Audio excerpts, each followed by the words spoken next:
He must have had that on. Well, I guess I don't know. I'm not sure how it worked. Yeah.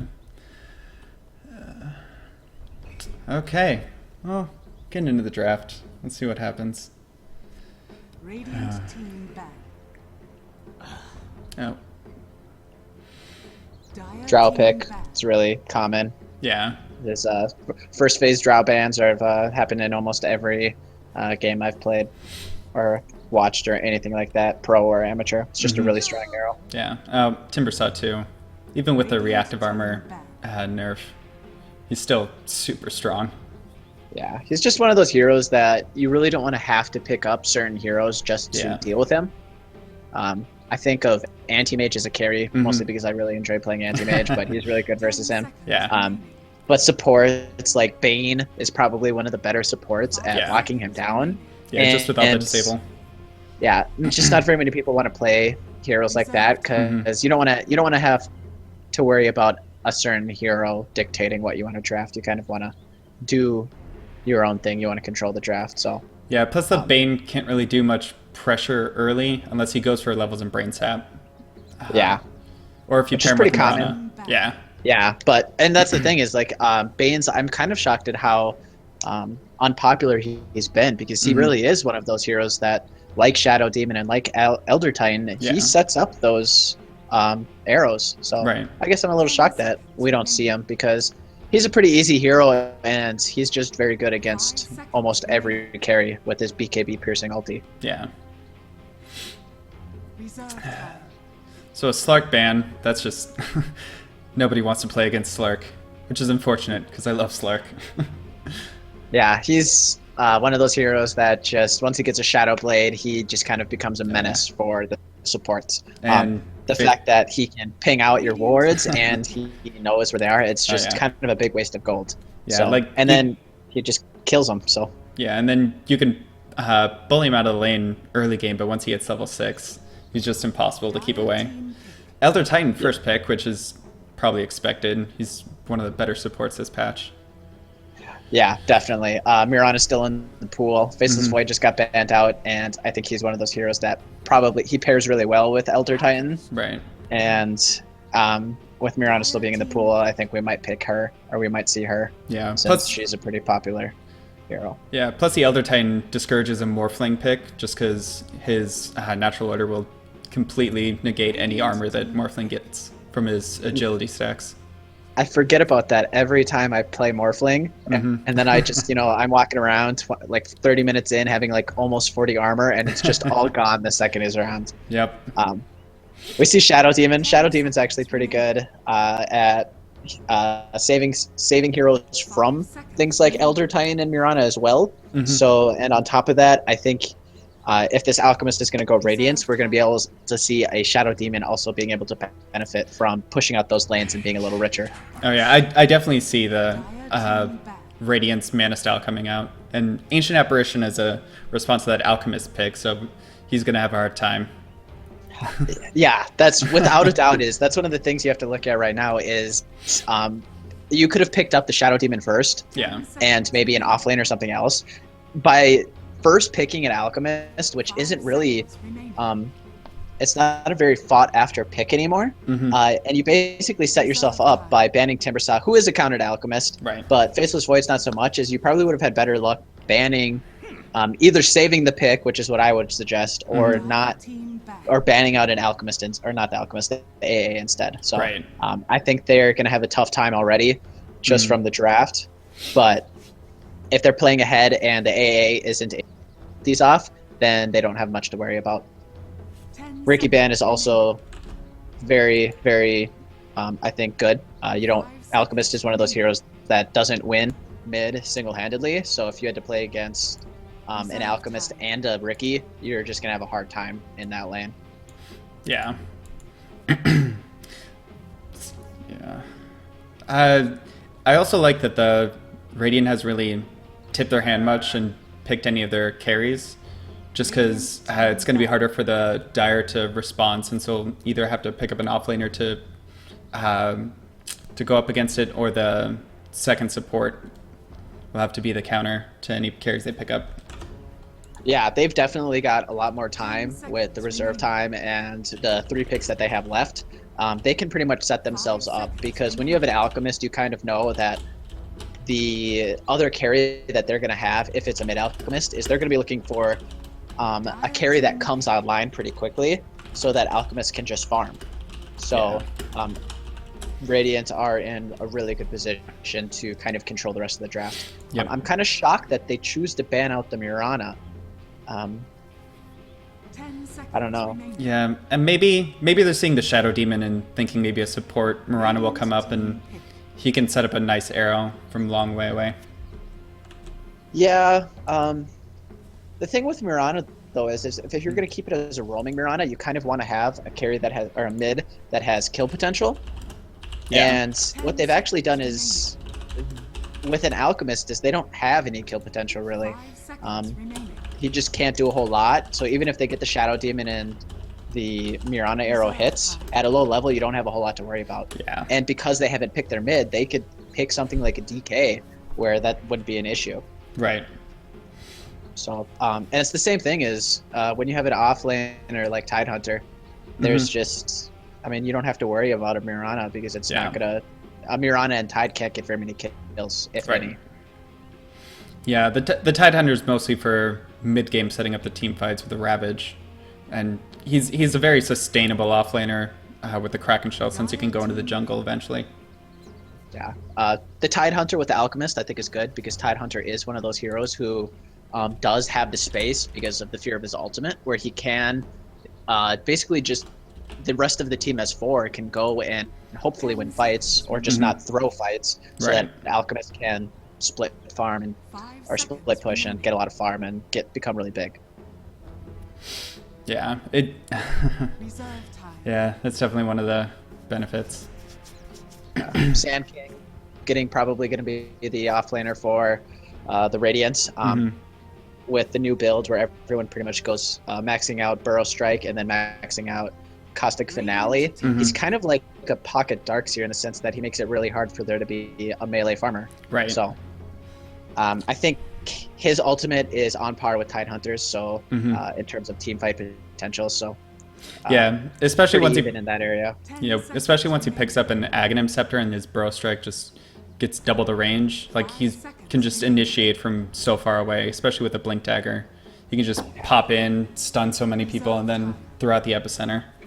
Yeah, he's just so hard to catch. He's just really mobile if he gets an Egg Scepter or even if he gets just a Force Staff and Blink. So I really like the Lion pick because if you're able to get off a good Hex and stop the channeling of the ulti or to give yourself at least the opportunity to catch the Sand King, you put yourself in a good position.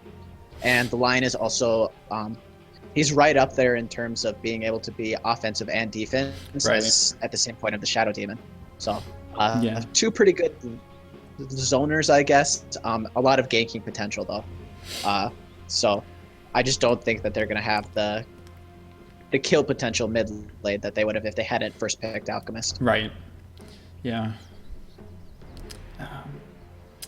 Let's see. Radiant are probably going to pick up... Oh, Razor. That's interesting. Don't see that much anymore. Yeah, you definitely don't see that at all. The thing with Razor is I never know what kind of item build to go against. Because I'm sure it's fair enough to say that this is going to be a mid Razor. So I'm not too caught up on how whether the Razor like just single-handedly beats an Alchemist in that lane. Yeah, I think he can definitely bully him no matter what build he goes. So and there's a lot of single target coming out of NA Draft 15. Right, and then you got the Elder Titan who can set up a stomp, and then the Razor can start sapping damage. That's a very good point. Yeah, you can steal, 5-6 seconds of, I want to say it's 5 seconds of sleep, so at level 2 you're stealing about 80 damage. Yeah. If not more once you get to those higher levels. Yeah, and then you can stand right on top of them, so even when they do wake up, you can basically have that Alchemist hitting for literally nothing.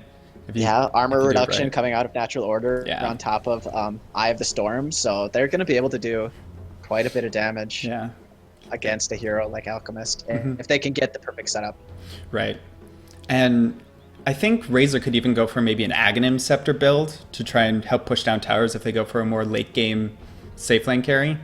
Yeah. That way they can have that push potential. Because there's not a whole lot coming out right now. Like the Razor might be able to attack towers a bit, but the rest of the Radiant really doesn't do much. And if he gets that Aghanim Scepter, the Eye of the Storm just helps melt towers like nobody's business. Yeah, you're definitely right. They're not looking very. I mean, their draft so far has almost no late game. Yeah. Razor, he would have to go Aghanims, or else they have almost no sieging ability. Yeah.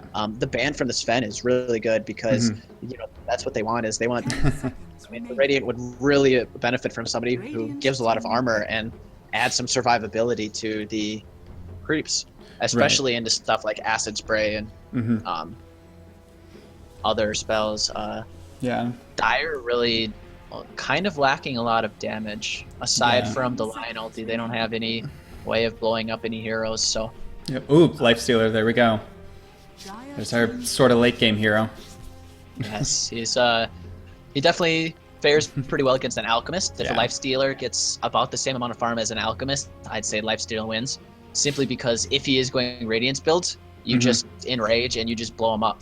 And the follow-up from that, aside from the Sand King and the ET, it's not a lot, but if you get the Ancient Apparition ulti on top of that, you just negate Alchemist's regen and he just dies. He's not worth a whole lot at that point. Yeah. So,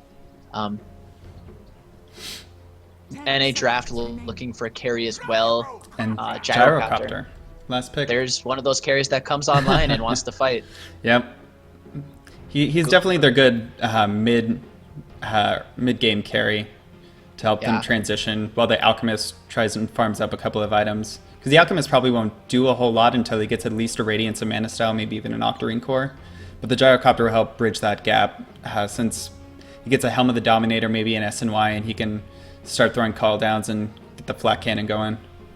Yeah, we might even see an early drums simply because he needs to get some tankiness, and it's against a Razor and this team that has a lot of like gap closing on top of having a stomp to set up all of their fights is they need to be fast. So fights are going to be kind of decided on who starts more so than they are on what happens in the middle of it. Right. The bad part is Lifestealer's also pretty good against Gyrocopter, like all the way up until super late game. Yeah. Enrage, you basically just walk off call down and rocket barrage. You don't have to worry about homing missile. So Lifestealer just beats up he just runs at anyone aside from maybe Tidehunter who can purge off open wounds. Lifestealer would just run at him, and if he has the damage, he kills them almost every time. And there's nothing they can do aside from Demonic Purge. Yep. So we're gonna get things started. I'll go ahead and introduce the Radiant. We got Pastafarian on the Sand King, Sinphony on the Lifestealer. We got Niche on the Elder Titan, Damn Lamb on the Razor, and Salem on the Ancient Apparition. Yeah, and for the on the Dire, we see Fia on the Alchemist. We see Thrill House playing Shadow Demon. Adapt going for Tidehunter. Lion playing Hold the Door, Hold the Door, Hold Door. And then Deuterotica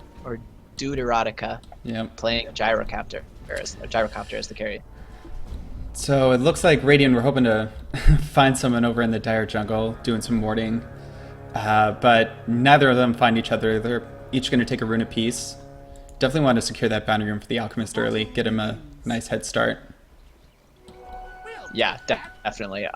He needs that farm, and it's probably the most important thing since he probably is going to get a lot of harass coming out of this mid lane. Yeah. Well, I don't know if you saw it, but the Radiant actually smoked up, and I think they probably would have had a way better time if they had simply chosen to wait and to see which one they wanted to do.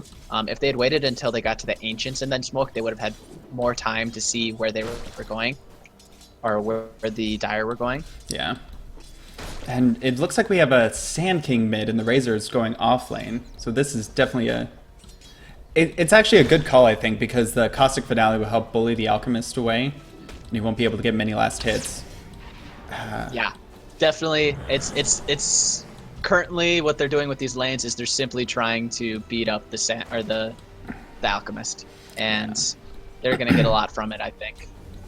The problem we see is that Razor, he's kind of set up. He has to play a lot safer, and he's not going to get the farm he would Yeah, like. and he's going to get gone on. The lion's coming up, just auto-attacking him. There goes the Earth Spike. Just taking him down. The Shadow Demon throwing out the poison, but it's not going to be enough. And there it goes.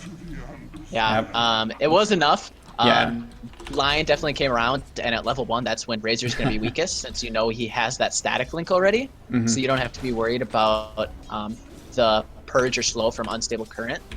If we had seen it originally, Lion came up right behind, and since Razor had already taken a lot of damage, it was the Shadow Demon, as he's doing right now, he kind of needs to follow up a little bit more, because he may not have had the damage originally. Yeah. And then, yeah, this poor Razor is just, he doesn't do well in the offlane as it is, and then you got a very aggressive support duo coming up from the Shadow Demon as well as the Lion, and it's just almost too much for the Razor to handle. Yeah, he went boots first to make sure that he wasn't always going to die, but he just has so little armor, and he's just taking so much zoning from the Shadow Demon and Lion. Yeah. Down bot, we got Lifestealer doing his thing, just farming away. The Tidehunter not really able to get much because you got the Ancient Apparition helping with the Harass as well as the Elder Titan. Tidehunter going through all of his regen already. I'm curious whether he's going to choose to go for boots first, or if he's going to try and courier out some sort of regen. But yeah, Radiant winning safe lane and mid lane so far. Yeah, you got the Sand King with 15 less hits to the Alchemist 9. It's definitely not where you want to sit as an Alchemist. Yeah, And he is getting some farm though, and he's got that soul ring. But we might see him go down. Yeah, there he goes. The Sand King comes in with the Caustic Finale on quite a bit of the creeps, and then he just burrow strikes, gets a couple of pops, and then the Alchemist goes down in the end.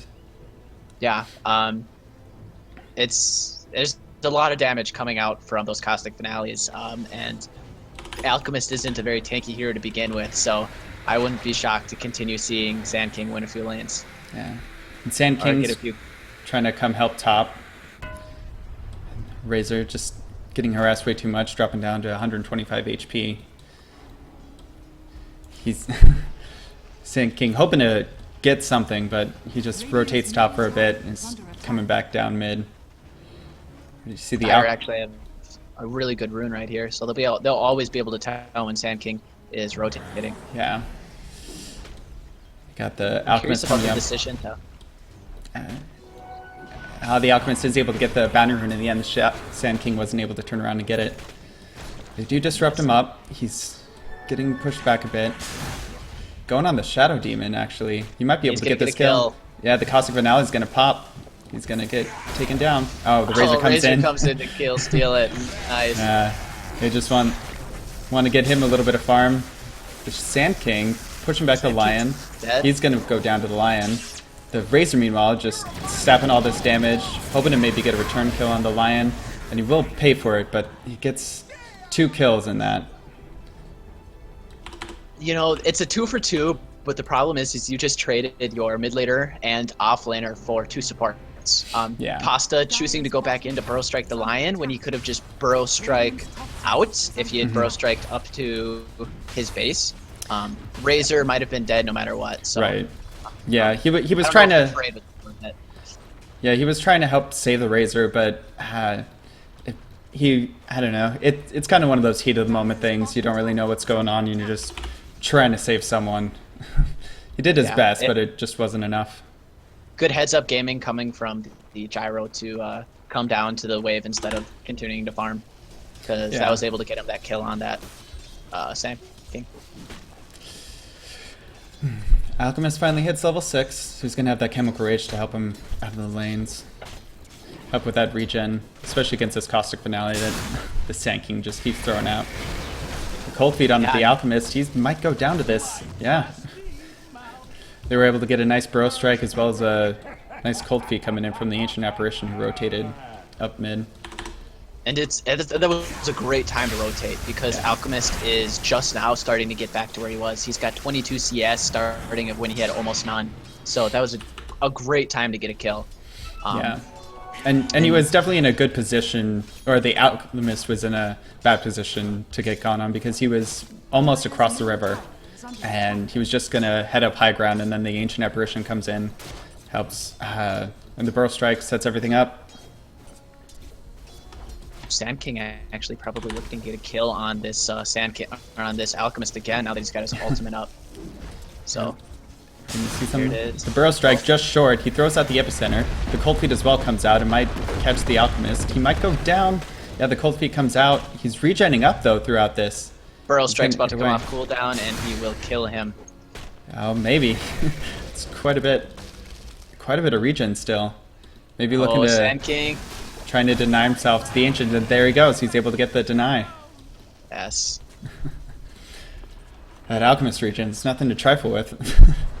Yeah, you see the 2 points in Chilling Touch, which, you know, I don't know if I really agree with. It did set up themselves to do a lot of the damage, but the problem is if you had 1 point in even Ice Vortex, you get 15% more increased damage, and when you're ganking mid lane with the Sand King, who's all magical damage, that's a lot. That probably kills that Alchemist.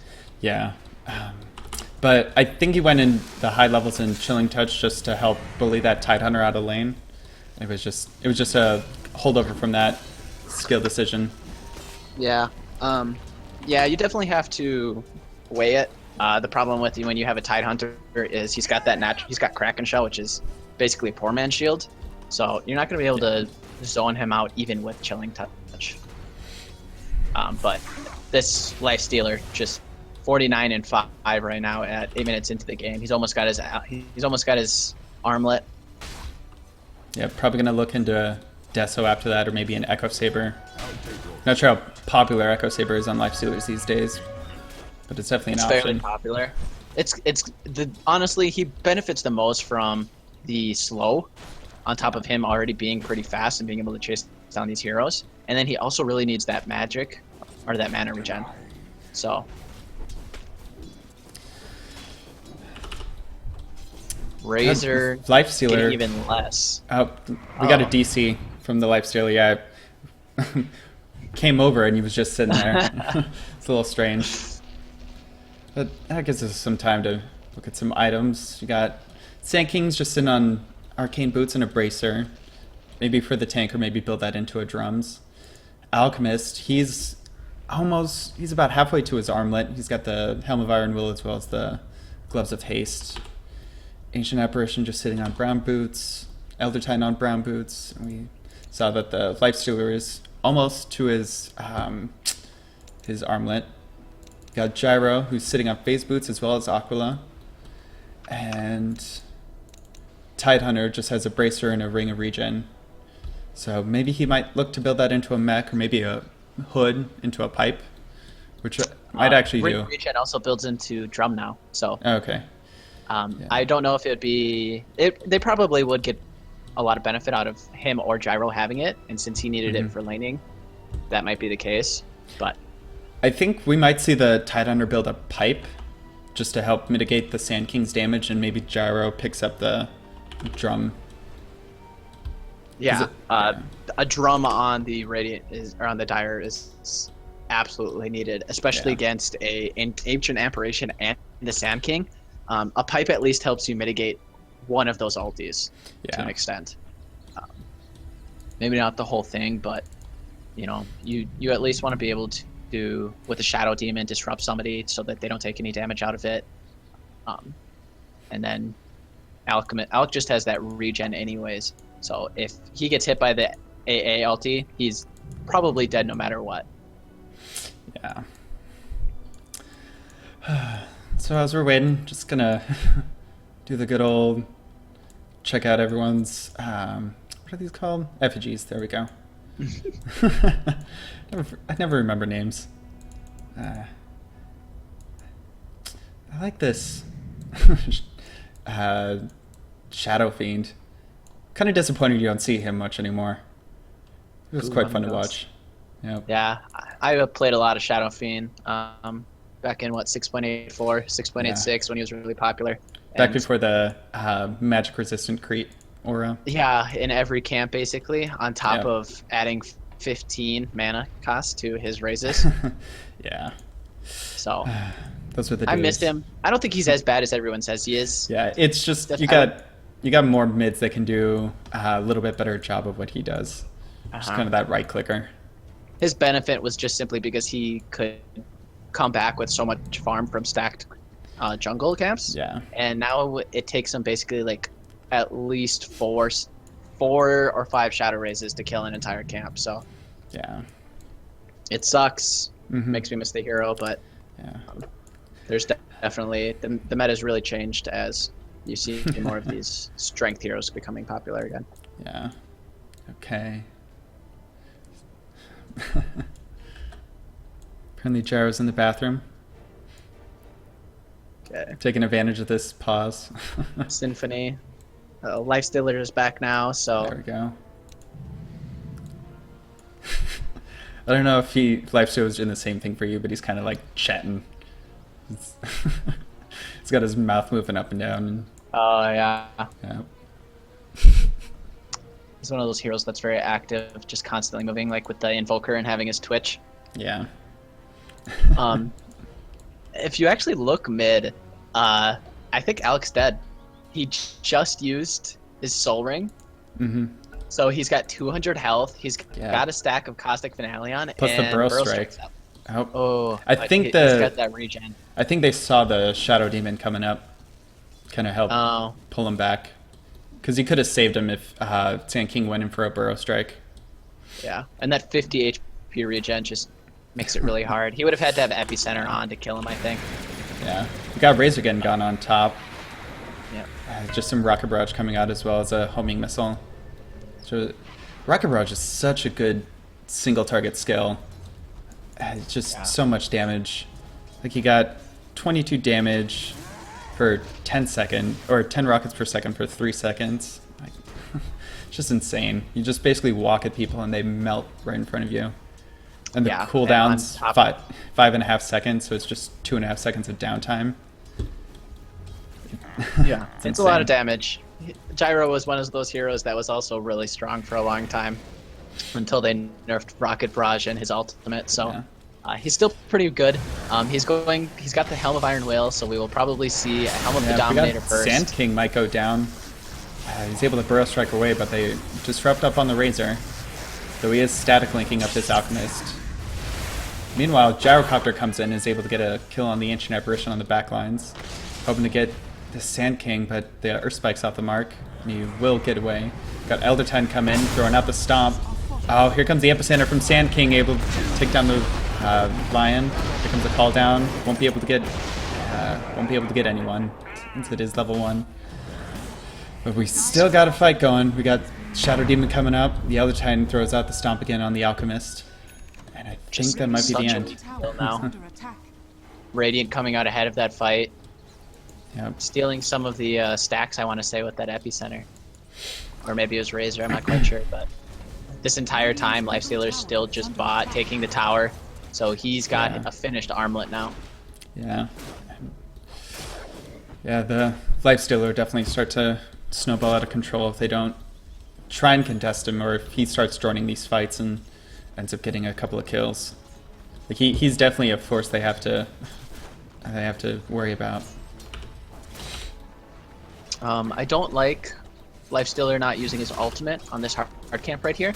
Basically, at level 1, it's a free Midas. Yeah. So he could have taken that camp, which is like an extra like 400 XP, almost 300 XP. And I think the benefit of that is, yeah, maybe you want to save it until your Sand King is up again, but Sand King's not going to have his blink for another 3 minutes, maybe 2 minutes. So, and Gotta- his Epi was just used. And we got a fight going mid. Ancient Apparition tried to throw out the Ice Blast, but Shadow Demon's able to come up and disrupt the Alchemist before it hits. So they're not able to get that regen nullification going up. So they weren't able to get the kill on the Alchemist in the end, but they didn't waste too much, just the Ice Blast, and that's on a fairly low cooldown. Yeah, Alchemist retreating to jungle for a little bit, which is good as he's got level 9 with max acid spray and Grievel's Greed. Yeah, So he's definitely he's gonna looking get for a that. lot out of this. Yeah, looking for that farming build. And finding a bounty rune, that's always nice. Sand King coming up, hoping to find it, but Alchemist got there first. They were able to stack up this this medium camp with the Shadow Demon coming up, so that will be a nice little pick-me-up for the Alchemist, especially with the Mud Golems, since they split into 2 now. It's Alchemist's probably favorite camp at the moment, just with all the bonus gold coming up from Grievel's Greed.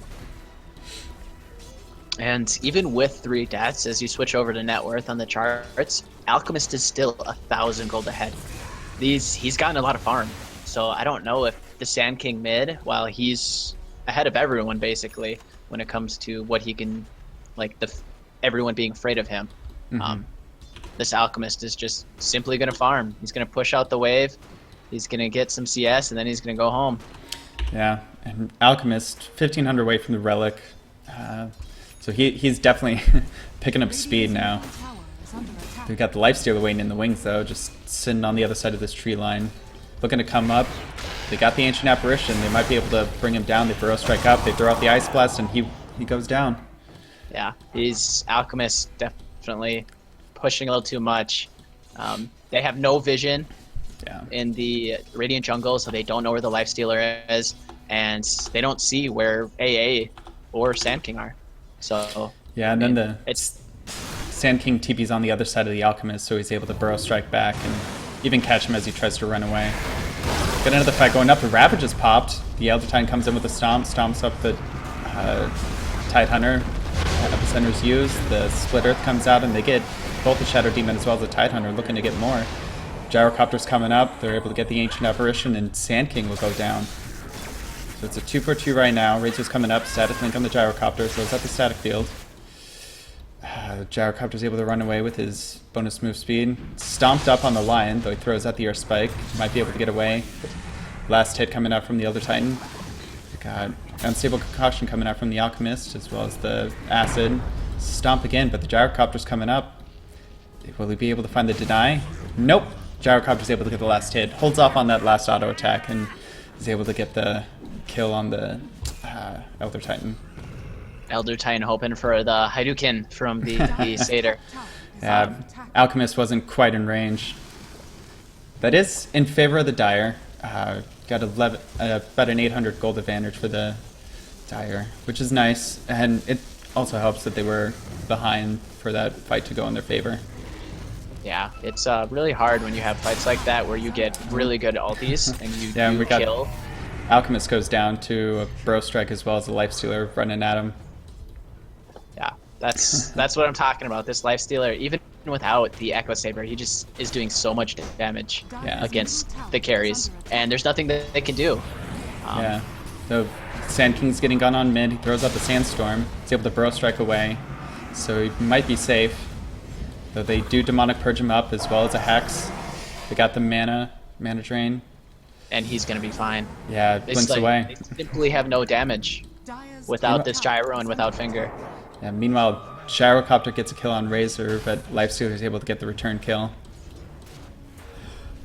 And, you know, that's a trade that Radiant are okay taking and should be constantly taking. Yeah. Razor building the mech, it looks like. Or maybe he's building the headdress. Oh. Are you? Other hood. Okay.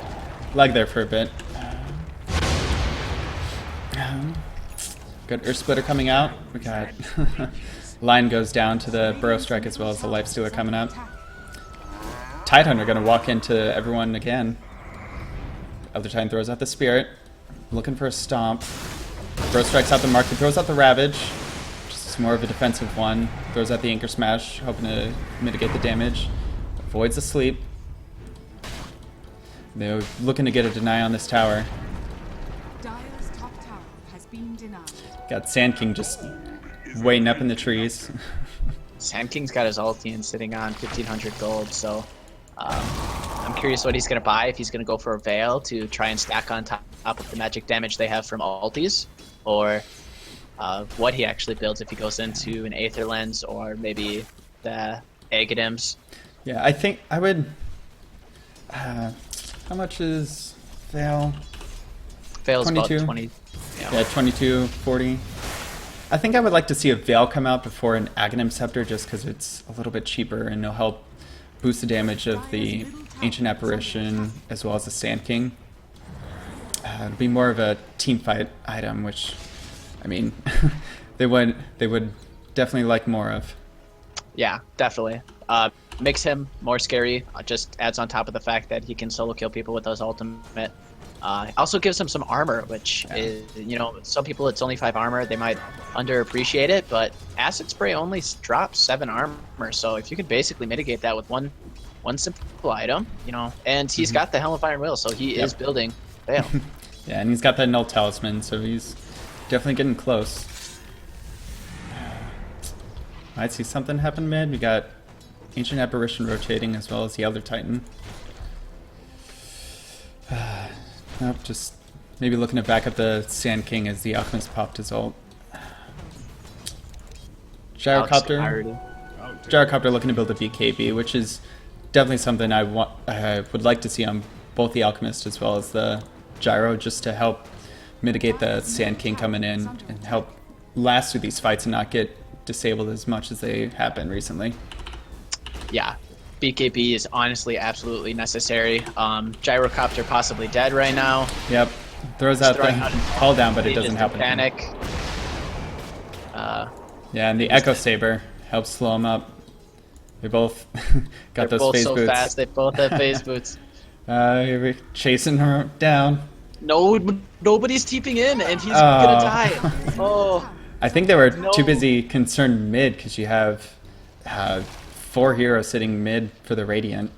AA somehow getting a kill on this Shadow Demon too, so he couldn't do anything. Razor's building that mech, so they're just gonna try and fight. They're just gonna try and push up on everything. Yeah, Razor definitely building those mid game items, which we were expecting in the draft, just because you got the Life Stealer to help you late game. And Alchemist dead. Getting gone on. There goes the Ice Blast. Oh, 2. And you got the Earth Splitter coming out, catches the Tide. Almost tried to save the Alchemist with a disruption. Oh no, the smoke gets popped. Does nothing. Lion gets Burrow Striked. Oh, yep. I think I saw Epicenter not going off. I think he canceled a little too early. Yeah, and Radiant's Courier gets taken. Oh, that happened. Somebody called it. Yeah. 2,200 gold was lost on it. Not sure. Not sure what's on it, but it was probably maybe the mech for the Razor. Nope, Razor bought it back at base. Maybe. Oh, I think I saw the Lifestealer isn't buying anything. Some of the Sand Kings, maybe his Veil. Yeah, maybe the rest of his Veil.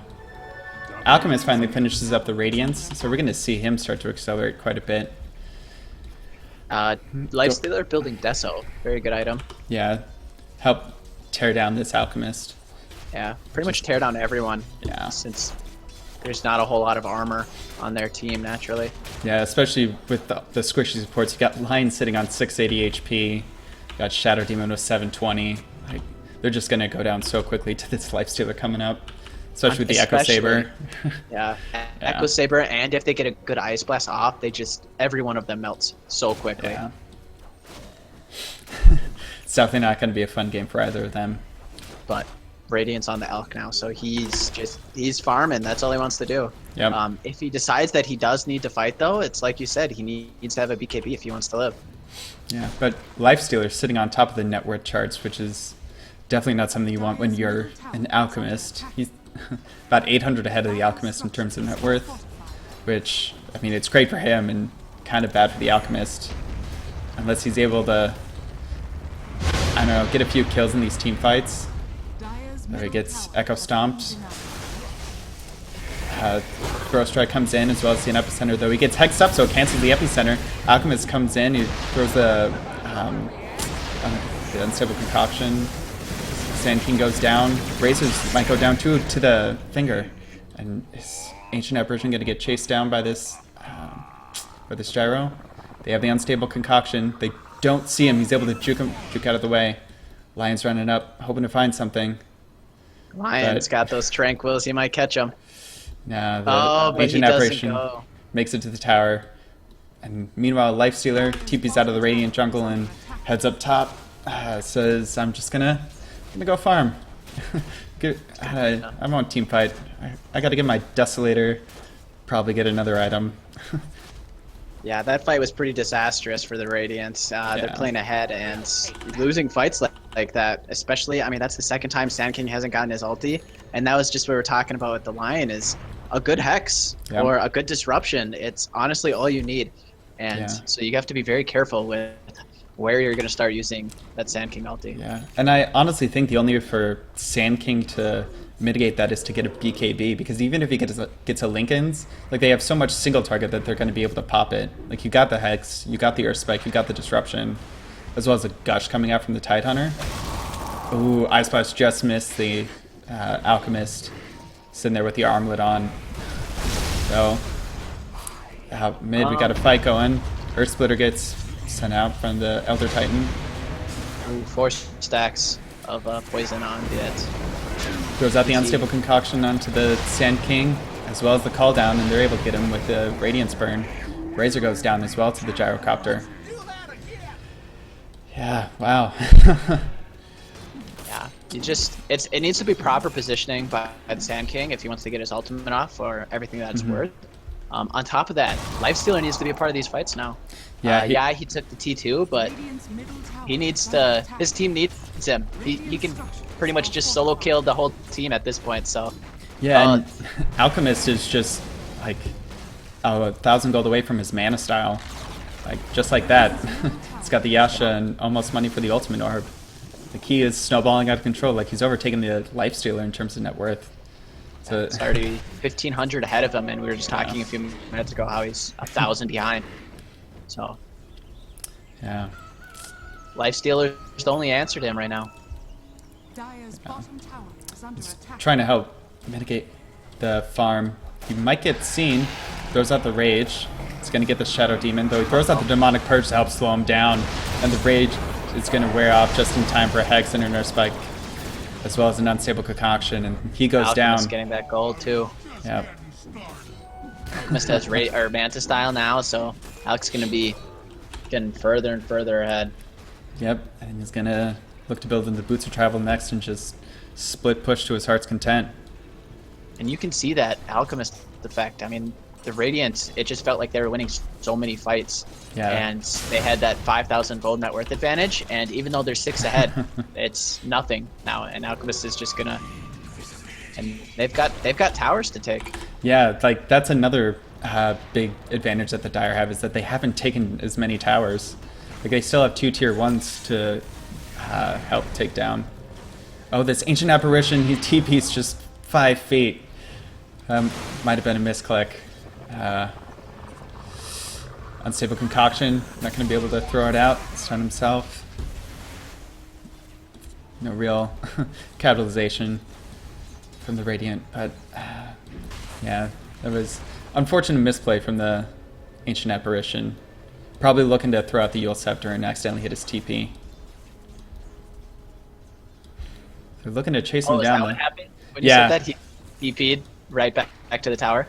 Yeah, he TV'd right in front of him, like right where the Alchemist was, and I think he was going to throw out the Yules. Got Elder Titan coming up, throwing out the Earth Splitter. But Alchemist just able to walk away from it, farm up the stack in the meantime. Let's see, what's Alchemist doing? Yep, he's got that Mana Style finished up. So he's, even more so, he's going to be able to accelerate his farm with these illusions. And it's good to note that the Radiants, both of their supports are actually both level 11. They both have their ults are a lot stronger than the other supports, than the Dire supports. So I think you really do need to try and, you know, you don't want to waste those Earth Spitters like that, because you want to make sure you're getting the best use of your ults and fighting when you're strongest, which still is now. I still think this Lifestealer beats up any of those carries on the other team. Yeah, especially since he's sitting on a Desolator as well as an Armlet and Echo Saber. Like if they're able to get a Skull Basher. Yeah, like if they're able to group up and try and take a team fight, like they definitely be able to do something. Like even if the Tidehunter throws out the Ravage, if Lifestealer can tank through that and they're not able to take anyone down, then I think they might win the fight, especially with the AA Blast, the Earth Splitter, and the Epicenter. Like they have so much team fight, it's just they're not making as much use of it as they could. Yeah. They're definitely looking to fight right now, and they want to fight from the high ground to the low ground because with Lifestealer infested inside, they really need to make sure that they get the Epicenter off into a Veil, into Lifestealer bursting out, because that'll kill anyone. Unless the Gyro, it'll kill anyone but the Gyro who has the BKB. Yep. Oh, there we go. We see it. Shadow Demon disrupts himself though. We see the Ice Blast coming up. It's going to take down the Shadow Demon. Ravage comes out, catches 2. Call downs on Sand King. Hex onto the Lifestealer. Got the Unstable Concoction coming. The Epicenter gets channeled and thrown out, so they might be able to bring down this Alchemist. And they do. And that's what we were saying. They just need to get this team fight going. And once they do, they're able to get everything. They throw out all their ultimates, and they get 3 in the end. Even with the Ravage coming up. Like, the Ravage catches 2 or 3. The Lifestealer has his Rage on, so he doesn't get affected by it, and he probably turned his attention towards the Tidehunter. Like, they just... once they get that team fight going, they're able to pull it off. Yeah. Like another thing to note is they did that all without activating the Veil of Discord. So a lot of that damage, so you just think a little bit more about if they do activate that, they kill it, and maybe they don't have to worry about fights prolonging a little bit more. Also, I think it was really good enraged timing by the Lifestealer, as you said, because he was just able to, he wasn't affected by the Radiance or the Ravage. Right. And on top of that, he just needs to focus the Alchemist. This Tidehunter purges off open wounds, so it's not worth anything with. And they're going to look to try and do it exactly again as Epicenter comes off in 30 seconds. Sitting in the wings. But Alex pushing top tower. He's got that Radiance. He's just farming. Oh, Burrow Strike onto 2 as well as the Infest. Here comes the Ice Blast coming through. Gonna get the Tidehunter. Here we go. The Shadow Demon's got Cold Feet up. The Stomp gets him in the end. Gyrocopter has his BKB thrown out, so he won't go down. The Finger comes out, gets the Lifestealer, but the Lion will go down in the end. Pipes up on ET, so they don't worry about nearly as much of that Gyrocopter ulti. Yeah. And they're going to take this T2. Yeah, so they trade their Lifestealer for this, but I definitely think it comes out in Radiant's favor since they're able to get 3 as well as a tower. And they're able to push this tier 3. Yep. They're able to push through this. More damage to it. Yeah. Push through this Acid Spray. Sand King's got 3,500 gold saved up for. Maybe he decides to go for Shivas. Or maybe he's also sick of tiring of getting stunned and everything, so he's going to build a BKB. Yeah, maybe get an Aghanim Scepter for that long-range initiation. Help with the Infest Bomb. We got Alchemist pushing top lane. Razor and AA looking to do something, but Alchemist is able to run away since he's got the Mana Style as well as the Boots of Travel. Just so fast. Yeah. And he gets bonus movement speed. I did not know that. Oh, yeah, that's right. That's shocking because he's just moseying his way around when he activates that. He's he's a hard man to catch. When he starts contributing to these fights, I think it's very important for him to save his Manta style or open wounds. Yeah. It's just going to be because if he gets open wounds after and he has no way of purging it off, I still think he just dies, even with 100 life regen. Yeah, because he doesn't really have a lot of armor. He's got 17 armor with the armlet toggled on. So if the Lifestealer is able to get a couple of good Desolator hits on him, he's he's not going to look too happy. Oh, Infest. They missed the Burrow Strike. The Unstable Concoction comes on the Elder Titan, and they're able to disengage. missed Burrow Strike from the Sand King and not able to capitalize on it. Not able to capitalize on the stun as much as they have been in the past. If they're looking to push this mid lane, they do scan up the Dire Secret Shop, so they know someone's sitting there. Sand King rotating down. They throw out the Ice Blast, catches Alchemist, so they're going to look to back away. They're going to look to back away, and I think what Radiant needs to do right now is they need to turn and take Roche. Yeah, get the Roche onto the Lifestealer. Yeah, you throw some wards in this area. I mean, Dire see everyone right now. Yeah. And they've got really good vision for the fact that they have no... Epicenter comes out on the Alchemist, and he goes down to the burst. Split Earth not even needed to take him down. The open wounds onto the Shadow Demon. Lifestealer is able to walk him down. Hype being used to just mitigate all of that damage. They're going to back off and get Roche right now. Yeah. It's a good call. I think that they would have to fight into Ravage, but they could probably do a lot of damage to these T3s if they did. But Roche is definitely the safest pick. So Yeah. You know, take him down quite quickly with the Echo Saber as well as the Desolator. they're going to grab this Roche, they're going to wait for all their ultimates to come back up, and then they're going to try and just take that T2s, or those T3s, push high ground. Abyssal Blade will hopefully be coming up soon. And there's a Vlad as well on the courier for this Elder Titan. So they're going to have a lot of pushing potential. Yep. And then Sand King sitting on 5,300 gold, so hopefully he'll buy something soon. Hopefully. Maybe he's just expecting that gold to get some interest. Yeah, probably. Maybe he's looking to end the game with just as much gold as he possibly can get. It's like, I don't need any more items. I got a Veil, Blink Dagger, Arcane This is Boots. all that's in the build, guys. I'm done. I got my core items. Don't need any luxury. Let's just end this. Radiant's top tower is under attack. It's actually kind of ridiculous. Sand Kings that go for Octarine Core. Oh, yeah. Jeez. And if they get the... it looks like he's building that Yeah. Aghanim's and he just buys it outright. But the Octarine Core is legit on Sand King. It's so hard to catch him on 8-second Burrow Strike timing with Blink as well as Force Staffs and whatnot. Yeah, just so mobile, able to just get out of any situation you find yourself in. We got Razor picking up a BKB, so he's gonna look to survive through these team fights, get through the Ravage as well as maybe an Unstable Concoction coming out from the Alchemist. Yeah, it's it's just the Radiant are. It feels like they're so far ahead, but because of the Alec and all the farm he has, it's really up to him to just push off everything. They just have to keep these lanes pushed. And the Alchemist, he's sitting on 3,700 gold. Probably gonna look to that Octarine Core here soon. Yeah, but he needs to save for buyback, and hopefully he knows that. Yeah, and the Dire just kind of hold up in their base. They can't really venture out too much.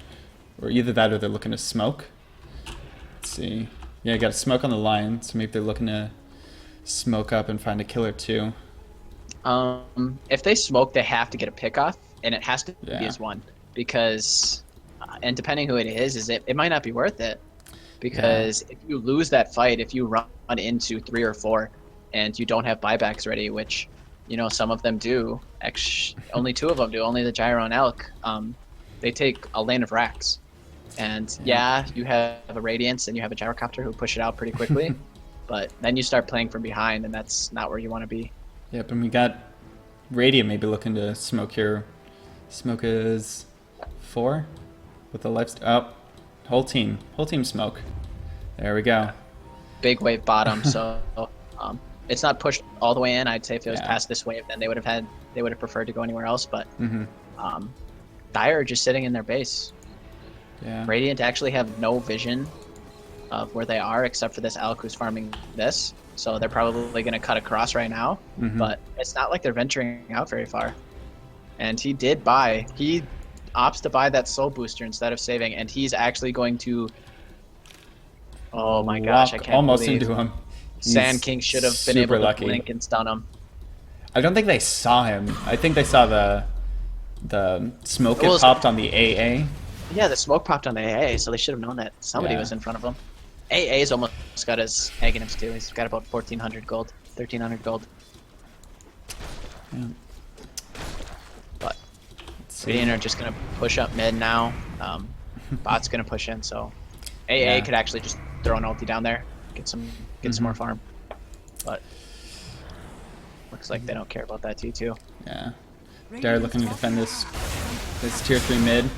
Blink Burrow Strike comes out as well as the Done. Infest. So the BKB comes out from the Gyrocopter, throws out First the hit's call down. done. Oh, and the Purge onto the Lifestealer slow him down, but the Alchemist. Oh, they get 2. Oh, Perfect they save. disruption. And Yep. he, He's able to survive through that, and all of Radiant are dropping low. AA is forced to go out, and Lifestealer comes out, starts throwing out the auto attacks. Aegis They is pop the used. Aegis. Burst Strike. AA just sitting in the back trying to get these skills, Yeah. get his skills off again. And now they siege. Yep. No Ravage. Tidehunter looking to come in, but he's not able to do much. The Gyrocopter sitting on the back, they're able to bring down the Sand King, which is nice. Unsimple Concoction onto the Lifestealer, they might be able to bring him down as well. AA Blast comes out, might get the Gyrocopter. I don't think so. Nope, won't be enough. Oh, that's that pad thing though. Lifestealer was trying to kill the gyro and it made him go around the fountain well. So Yeah. he just took a lot of unnecessary damage at that point. Yeah. And then on top of that, he kind of chose to try and take out a bit more of the tower instead of hitting on top of these heroes. Right. They were thinking the fight was over, but then you got a buyback coming up from the Gyrocopter as well as the Tidehunter. Yeah. And they're able to help turn the team fight around. Get a kill onto the Lifestealer as well as the Sand King. And then that's the Octarine Core for the Alchemist. Yep, he's got the Octarine. He didn't have to buy back at all, so Yeah. it was honestly such a great save by the Disruptor, or the Shadow Demon, getting the Yep. disruption on him. And even then, I still don't know how exactly he lived, because Yeah. Razor's plasma field was on the very edge of it, so it should have done another 280 damage almost. Yeah. It's just hanging on by the skin of his teeth. Razor building bots. I don't know if this is really the buy. Yeah. They're not that far ahead, and when you're kind of trying the Sage high ground, it might be nice if you are worried about lanes being pushed in and have somebody be able to go back and forth and be in the fight Right. like extremely quickly. But I think they benefit more from maybe getting a Greaves. I don't know if he was the person to buy it or if they buy another aura of some sort. Yeah. Oh, looks like a fight breaking out. Yep. They got a Burrow Shadow Strike onto the Demon's Shadow dead. Demon. He's Lion going might to go be down. dead. Lion's Nope. able to get the Blinks Hex away. onto the Elder Titan and blinks away. So they're able to get a quick pick off, looking to go on this Gyrocopter. Running towards him. Gyrocopter's got that TP and he knows it. Yeah, he's He out. knows he stayed too long. Sand King's got bots, so Yep. I think this is one of the cases where you leave Razor top and you have everyone go bot. Mhm. You try and push the lanes back in, and you go back in. Yeah, because you got Push Alchemist, that who's, mid tower again. and Alchemist is just able to throw an illusion down each of the lanes and just push it back past the river. Like you got Bot's lane's already pushed out. You got mid pushing out as well, and there come the illusions. Just able to walk right past. And they're just gonna go all the way down. They're gonna go to that next creep wave.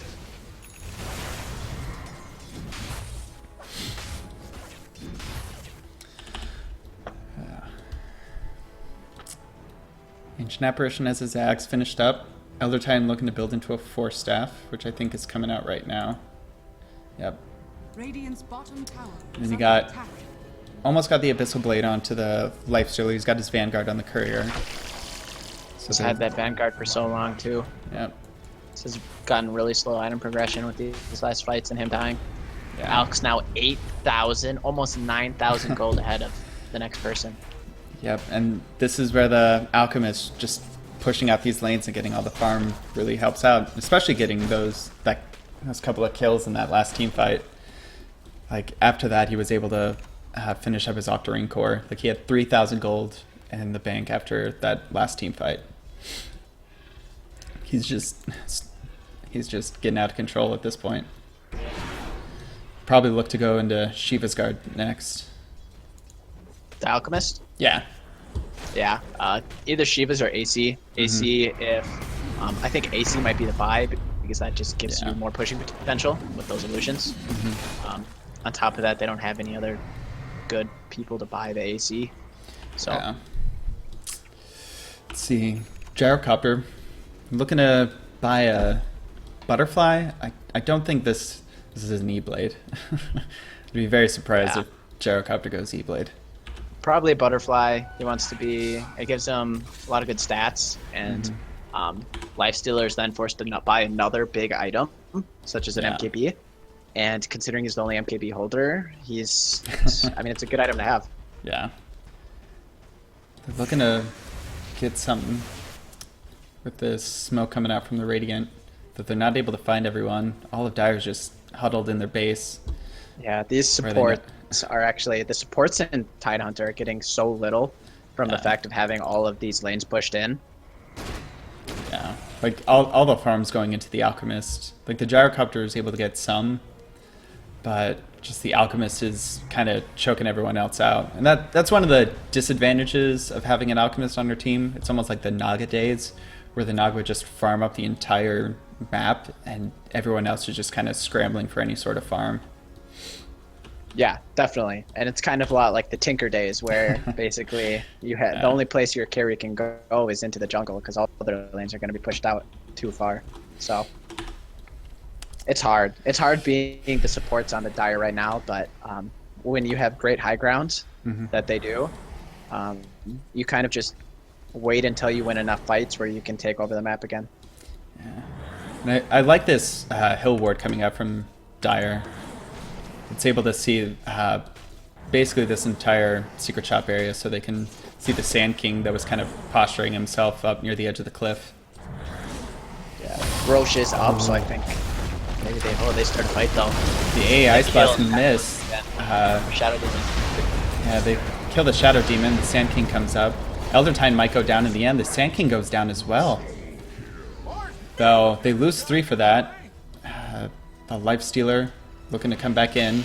It's going on that Gyrocopter, who uses BKB in the last fight, so they might be able to get him with the Abyssal Blade. It's kill gonna him. He's dead. Yeah. Abyssal Blade finally able to get it.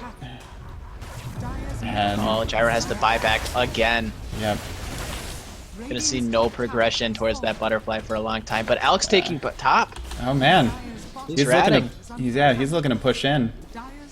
It's like, I don't know if I if they can't see it, if they're not. I mean, he's gonna take this. Yeah, he's gonna take this tower. They get the tier 3 mid. He's taking towers quicker than everyone else, and they just leave. Sand King comes in, now. burrow strikes, throws out the unstable concoction. He stands right next to where the Sand King is, so he stuns him. Oh, what a nice play. Stun, cold feet. Oh no, they miss it. Oh, he's they able don't to have run heals away. either. Yep, they used it in that last fight. Oh. And he just gets out. Doesn't get that Abyssal Blade off either. Oh man, what a cheeky play. So it's a tier 3 for tier 3. They do bring the range racks to about half health, so that's Almost nice. 2 tier 3s too for the Dire. Yeah. As that bot T3 is taking a lot of damage. Yeah. I was kind of shocked that Razor and everyone went down mid to beat up the last of that tier 3. And then Lifestealer was kind of stuck in this weird limbo where he was going back and forth. Right. And he didn't. He should have just sat and taken out the other tier 3 with his Deso. But it was very good of him to have that TP scroll on him and to TP back, even though they didn't kill the Alk. So everyone kind of sent up around Roche, maybe looking to take it. Alchemist comes out, snags the Banner Room. Let's see. Probably worth about 1,000 gold right now. So the Alchemist does pick up the BKB finally, which is going to help him quite a bit in these team fights. Yeah. Only thing you can really get rid of now is that Armlet. Sell it for an AC or Shiva's, whichever he chooses.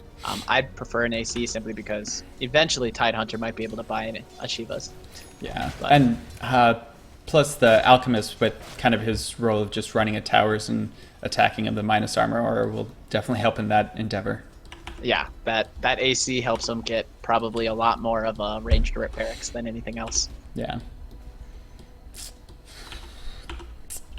This poor Shadow Demon, though, living on 3,000 gold at this timing. Yeah, that position 6 support. It's his life. Yeah, just sitting on arcane boots, got a staff of wizardry in the stash. Don't know what he's going to build that into. Maybe an Aghanims eventually, maybe just a 4 staff, which would be quick. Probably a 4 staff to get away from the Lifestealer. Yeah. They've been really good about kiting him so far. But mostly it's been Lifestealer getting kited by buildings. Yep. Dire throws out the scan, so they're able to see the Radiant are groshing since Elder Titan was sitting outside the pit. So I really hope Lifestealer puts his Hyperstone on the Razor, and that Razor's not going to take this. Yeah. And Nope, that's Razor. not what happens. Yep. Razor takes it. He's got Aghanims though, so Ooh, yep. That's going to be nice. that's a problem. And he throws out, steals a little bit of damage from an illusion. Yeah. It's going to be nice. The problem though is that the Storm doesn't stay up after death. So you're kind of in this weird spot where he's got a 9-second BKB, so he can just ulti and do that. Or And hopefully they'll be able to take some Brax off yeah, this. maybe run at them, die, use his Aegis, and then pop ulti. Yeah. I think at that point though, if your Razor's dead, your Lifestealer's probably dead as already. Yeah. So at that point you kind of want to run away. But Radiant looking to finish this out. Razor about to get a ton of damage for this next fight from these illusions. 175. He's hitting for 300. I mean, I say with this wave you throw up there. Yep, just go. You activate your BKBs. You gotta go now. Yep. I mean, you don't worry about anything right now. Yep. There, he's sitting on the edge. He's got the Dragon Lance, which helps. Helps him You need stay to at go up range. and hit what's left. Come on. It's They don't wanna 193. group up. 193 They don't want health. to group up for that Ravage. Yeah. Oh, Oh, he stands on the side. The Epicenter comes out. Burrow Strike doesn't hit anyone, but the Lifestealer comes out. Ice Blast is going to clip the Alchemist, so he doesn't have any of that regen, but he's not taking any choosing not damage. to use his ultimate. Lifestealer goes down to the Unstable Concoction, and they might be able to get this Razor, the Elder Titan, going down. Razor's dead. Sand King comes back in, hoping to get something. gonna The Alchemist ultimate. goes down. Razor comes in, Alchemist throws is out the dead. static field. The ultimate comes out. Alchemist has buyback, so The side of the storm, taking people they're down. chasing a little deep right now. Yep. I mean, they get the Shadow Demon, but they really need to be focusing the buildings right now. Yeah, this Razor might go down again. He's just sticking around too long. They did have to expend how many buybacks? 3 Out buybacks. back. Yeah. Oh, Gyro didn't buy back that fight. Just Nope, Gyro. Gyro Nope. lived. They've all been really good about. Oh, Dire Courier going to the shop. Oh, nope. Goes No. back. Alex Ratting Yep. gonna take this. They don't want to buy back, but they're probably gonna have to. Yep. AA buys buy back. Here we go. Oh, but he Throws just out the BKB. throws out that BKB. Gets the Unstable Concoction. No. Radiant's top barracks are under He's looking to go. They get the Burrow Strike onto him. But the Oh. Gyrocopter comes up. Throws out the call down. It's getting 2. The Sand They lose King. melee. Yeah, they lose the melee barracks. Sand King was kind of ticking down a little low to the Radiance Burn. And they're able to get the melee barracks. They get nothing. I mean, they get the melee barracks, and Radiant have only gotten the dire, or only gotten the range. So Yep. And then this ranged barracks is at half HP. Meanwhile, melee barracks is sitting nice and healthy. Yeah, that Alchemist, he's just able to walk up and take towers, take buildings. Yeah, he turns the BKB on and no one can do anything to him. Like the Sand King tried to Burrow Strike out, didn't get much. And then the Gyrocopter comes up, throws out his Manta Style, and they start taking it down. Like, if anything, the Dire team is good at hitting buildings. Objective gaming, though, that's all you need. Yeah. Radiant were able to get all of the tier 2s out of everything, but Dire are just focusing on that one lane, and they're just trying to... I mean, they'll have to go back and focus on those tier 2s afterwards, unless they just choose to throne. But yeah. Burrow Strike coming out on the Shadow Demon as well as the another Epicenter. kill on Shadow Demon. The Ravage comes out, gets 3. Looking to get him. They bring down the Sand King. Looking to go down the Lifestealer. Still not using in range. The Razor TP's out. Rage is up. He gets a bash onto the Alchemist. The way he's dead going now. through it, and he gets Unstable Concoction. So he gets disabled by the Alchemist. Alchemist, once again, probably just going to TP top. Yep, and the Sand King bought back after that. Try and help push something out, or hoping to get back into the fight. But it was basically over by the time Sand King had bought back. Yeah. Alchemist looking to push out this bottom lane. Hopefully take down the tier 2 finally. Since that's been sitting up for quite a while. Looking to go down mid. It's a nice split push. Alex already consumed a Moonshard. Yeah. I'm curious whether he's going to get rid of this armlet or if he's going to start building his team some Aghanims. Gyro taking mid T2. Yep. Sand King coming up. He's running away from the Sand King. Gets Glimmer Caped up by the Lion. And they're able to take down the tier 2 bottom. Man. Split push is the name of the game for this Dire team. And it's won them this game currently. Yep. I mean, they now are just... I mean, the Alp was able to get big enough, and he's just so hard to kill. And now they can take any Rex that they want. Lanes are always going to be pushed in. Yeah, we might be seeing a Rapier coming out from the Gyrocopter. Most likely an MKB. Most likely an MKB. Hopefully an MKB, because... Well, I mean... There's no evasion on the side of the Radiant. I questioned why he would buy the MKB. Even like something like a Scotty. I mean, he doesn't. Yeah. He's the only. He doesn't have bots yet, so he could have actually built. He could have left that slot for a TP and built Satanic, and that would have given him a lot more sustain.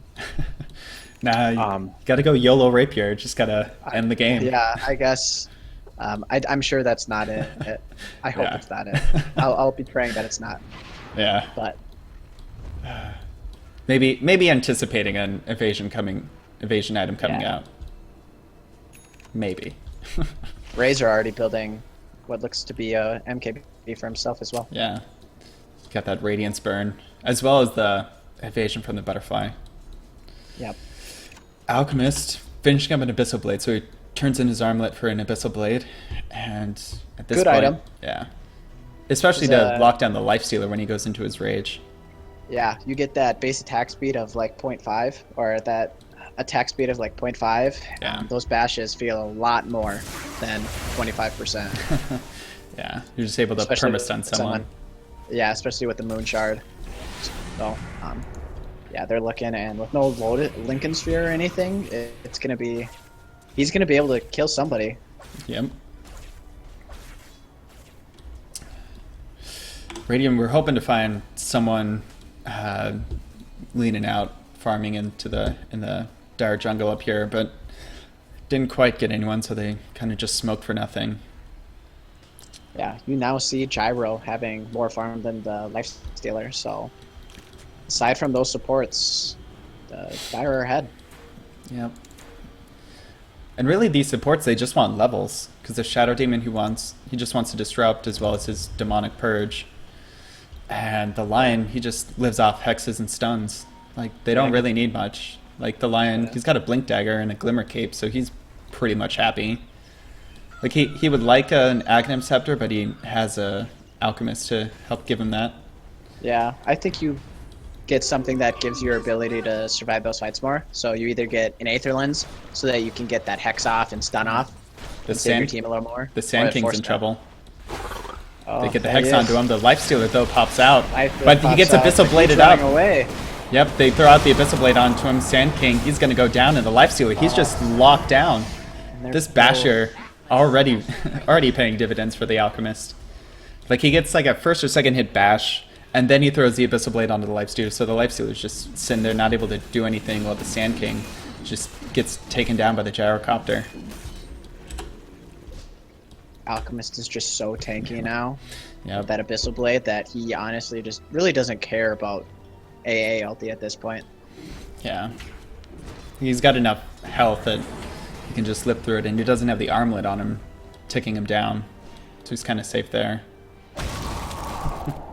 Just on the edge of that Ice Blast. Dire's middle barracks are under attack. Interestingly enough, they choose to go back instead of fighting without with an SK. I don't think that's the call. I think you have maybe the Shadow Demon go back, or Yeah, the Shadow Demon was there. I think it was just worried he wouldn't be able to push out the wave in time. you could potentially even fort and just try and let the Lion defend the base, since he's gonna have no way of getting there, and you just siege because you want to in this point force out the buyback from the Sand King, who actually doesn't have it, Yeah, or from the Lifestealer. Oh, So and now it's Dire's turn to take Roche. yeah, this time's got cheese, but AA is comes- gonna see it. Throws out the Ice Blast. Gets the Gyrocopter. Gyrocopter is the defensive BKB he feels. He's gonna drop that Helm of the Dominator. Probably going to look to pick up the Aegis. Tidehunter uses his Greaves a little bit early, forgetting that he Yeah. can't heal through it. But I'm sure he'll learn. He Yeah. understands now. AA's ulti's gonna be back up in 10 seconds again, so Yeah, if that's he gets this off again, they might actually die. He might get a kill on the Tide or a kill on the Shadow Demon. yeah. And Sand King pushing out the bot lane just came back. Razor And then- choosing not to sell this Ring of Aquila. It's for the bonus armor for the creeps. Yeah, but not from the stash. I mean, he could ferry it out by a second courier and just kind of keep the Aquila there. And when he wants to push, trades in the Demon Edge. Trades Demon Edge, the value damage. Yeah. Gyrocopter still has... He could almost buy... Still about 700 gold away from that MKB if that's what he's choosing to buy. Yeah. I mean, he's got 2,300 on top of buyback, so maybe he's looking to have buyback as well as the next item. Doesn't want to buy out just in case Radiant push all the way through and start attacking the tier 4s. Elder has Shivas now. Top lane's getting pushed out though. Razor going back to defend it. Yep. Meanwhile, Sand King's coming up. Razor, top of the leaderboards in farm. I would not have expected after the start he had. But I think that just goes to show you how hard of a time this Lifestealer's had. Yep. He's been dying every fight, and he hasn't taken any time to just farm up into next big items after these deaths. Yeah, and he doesn't really have much in terms of like stack clearing No. past the mid game. So he really relies on those team fights to get some hero kills rather than farming up creeps. Whereas the Alchemist, like the lanes have just been pushed in this whole game, and he's able to throw out the illusions to farm up. So the Lifestealer wasn't able to get a whole lot.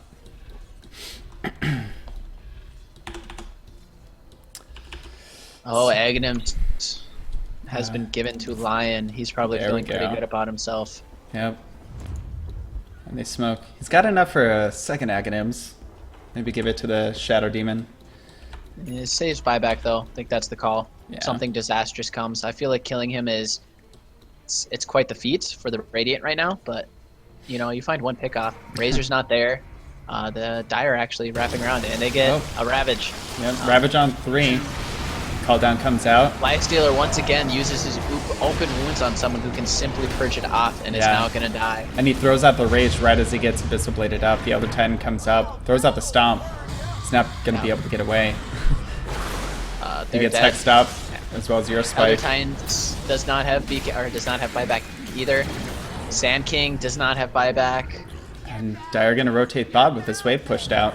Only person with buyback right now is Lifestealer, and he will have to use it. But once again, oh, Alchemist realizes this time and he stops his TP. Yeah. Shadow Demon's like, I got this. I can get some farm. This will help me. And that's really what you want. Yeah. Yep. Lifestealer goes at the buyback, so even if they don't get a tower, they at least got force out the buyback from the Lifestealer. Oh, Goes at the Hex. The Hex. There is Gush no comes Ravage out. for this fight, so that's the saving grace. Yep. Though Lifestealer's getting bashed up by the Alchemist. They are running away. You're doing a ton of damage. Tidehunter goes down. Hitting 400 a hit. Oh, and he throws out the Lifestealer though, getting gone on. Razor He gets missing Abyssal Bladed uphill. up. Oh, but Razor's dead. Yeah, Razor goes down, and this Lifestealer probably going to go down as well. Oh, is he gonna? Buys back. Oh, nope, he doesn't need to get in. AA about to come back. AA is gonna be able to get an ultimate off right away. Yep, throws it out. He's going to get the Gyrocopter. And he doesn't have BKB to mitigate the damage. He'll have to... Oh, and Alchemist? they kill. He's done. Oh, yep. This Alchemist is dead. Yeah, gets Good popped. kill. Gyro And also dead. Gyro also goes down. Probably close to the last ticks with how far he had gotten. Yep, though... They lose their range racks with how big. Oh, And, oh man, this range barracks will probably go down because of this. Here comes the Lifestealer. He doesn't have his ultimate, so he'll have to just hit the creeps individually. He hits pretty damn hard. yeah, definitely doing a lot of damage with that armor reduction as well. Yeah, he has no way of getting there because he doesn't have boots or bots, but Yeah. this is Gyro and they buy back. Yep, because they're pushing in onto these barracks. It's a hard fight saying whether you need to buy back right there because Yeah. you've already taken 2 lanes of racks basically, and yeah, they take it, but you don't need to use both buybacks. I don't think. Yeah, you can, just even the Gyrocopter with his flat cannon can help clear out the wave, because he does have that MKB, so the flat cannon does hit pretty hard. AA trying to get these annoying ultis off on Dire. Yeah. Lifestealer And a BKB from Gyrocopter. There we go. Maybe he just doesn't want to take any damage at all. Yep. I don't know. Roche is up again. Doesn't look like I think they need to take it, but Yeah. Lifestealer was in the pit taking him down before he got disconnected. yeah, Dire know they're there too. And Yep. Razor is kind of in a weird situation again where he's going to feel like he needs to go back and defend the base instead of be part of this fight that's going to be right here. Yeah. Like he might almost buy the level 2 bots and then bot onto one of the heroes. Who knows? Gyrocopter probably going to look to finish up the Satanic next. Yeah, 65 minutes and Razor still has that mechanism. Yep. No, it's for the armor. Got the armor and the 250 HP. It could, I don't know, do something. I think It's he needs something. to clear up that spot. I think the Elder Titan needs to build the Greaves since he's already got the Arcane Boots. Yeah. But it's been rough for this Sand King. I want to say for like the past 20 to 30 minutes, he just hasn't had any items. Yeah. He's had a hard time with starting off through 5-1 basically, 5-2 Yeah. maybe. Well, the BKBs coming out kind of help mitigate the damage. You're not able to get a Burrow Strike onto the Gyrocopter or the Alchemist when they're BKB'd up like that. It's it's a hard life.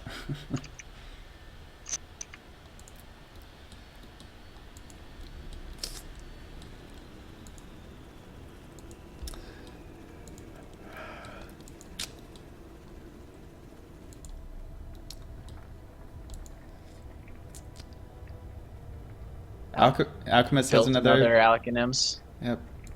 Probably gonna go onto the Shadow Demon. He's the next best Ags. Though I mean Maybe. that side gunner though. The value of side gunner. that's it's a lot of damage. What is it? Every 4 seconds, I want to say. It's 1.3. I think it's 1.3. Every 1.3 seconds. Okay, so every 1.3 seconds, it's shooting another time. You get some lifesteal. You might be able to get a mini bash off, help interrupt a random TP. It is random, and I don't believe it adds those effects. I don't believe it adds attack modifiers. So, the fact that it's random really sucks. Or else it's definitely worth it. But, yeah, getting break on Shadow Demon and 3 charges on his ultis is basically just gonna destroy 2 more heroes besides the Lifestealer. Yeah. So it's you could put it on the Tide Hunter and you get that wave clear. You get that AoE gush. You could give it to yourself for more stats. Yeah. Though since he's holding on to it, I think he's gonna give it away. Be generous. Well, he just got it as well. Okay. Like he had just built it and was moving it into his inventory. So. And net worth, we got 10k in the favor of the Dire. Like you can definitely see that in the net worth of the Alchemist. That's basically how far ahead the Alchemist is over his own gyrocopter. Like if he was even with the gyrocopter, they would be even in net worth. Yeah. It's just crazy. He's got just that 20k gold swing where you definitely see about 50 minutes.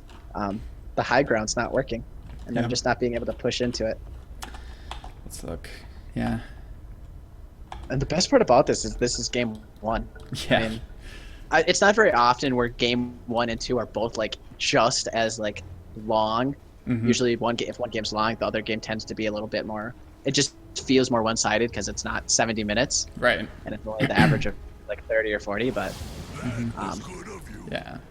The Tide Hunter gets the axe. Yeah, the Tide Hunter gets that stats, gets that AoE on his gush. Actually does quite a bit, so.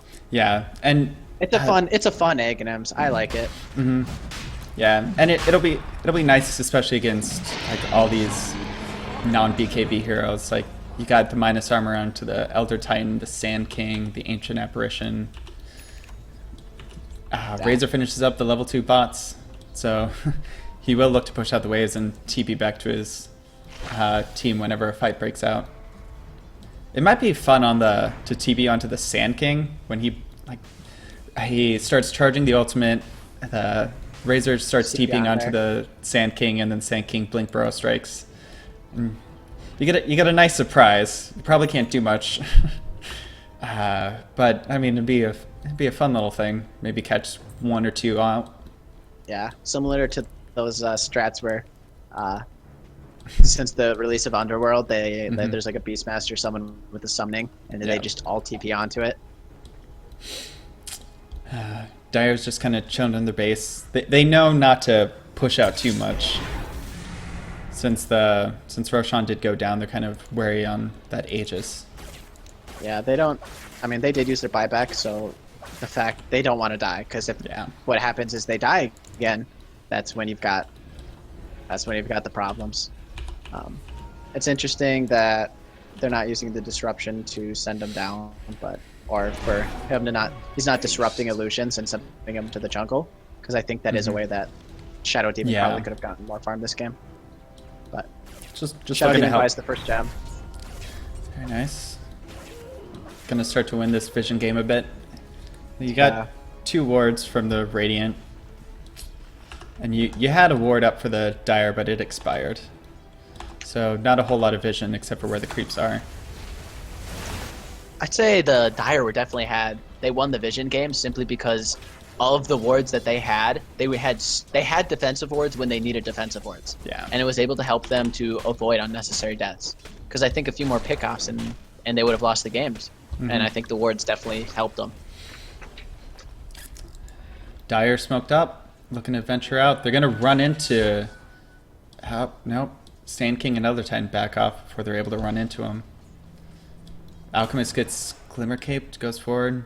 Radiant must know something up. They haven't seen Dire in a bit. They haven't seen any Alchemist illusions even, so that's probably a nice tell. So they kind of back off.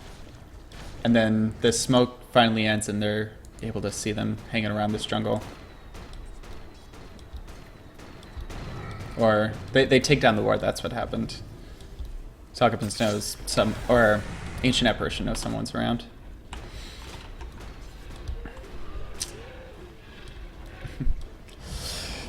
Though these lanes are pushing in on the Radiant. Like this Razor's kind of having to sit back and clear out the waves as they push towards him. Razor choosing to go for that Electric King as he builds a Mjolnir. Yep, just looking for even more wave clear. Once again, shot. Oh, there it is. He sold it. Yeah, Razor. I mean, without a Mjolnir on their team, I'd say Sand King's probably the best. He's the best push or wave clear you have in the Radiant team right now. Yeah, and they don't. Not great. Yeah, and they don't want to send him back because he's their main form of initiation in team fight. Like he's their main AoE lockdown. So sending him back, it doesn't. They have to disengage from any sort of fights.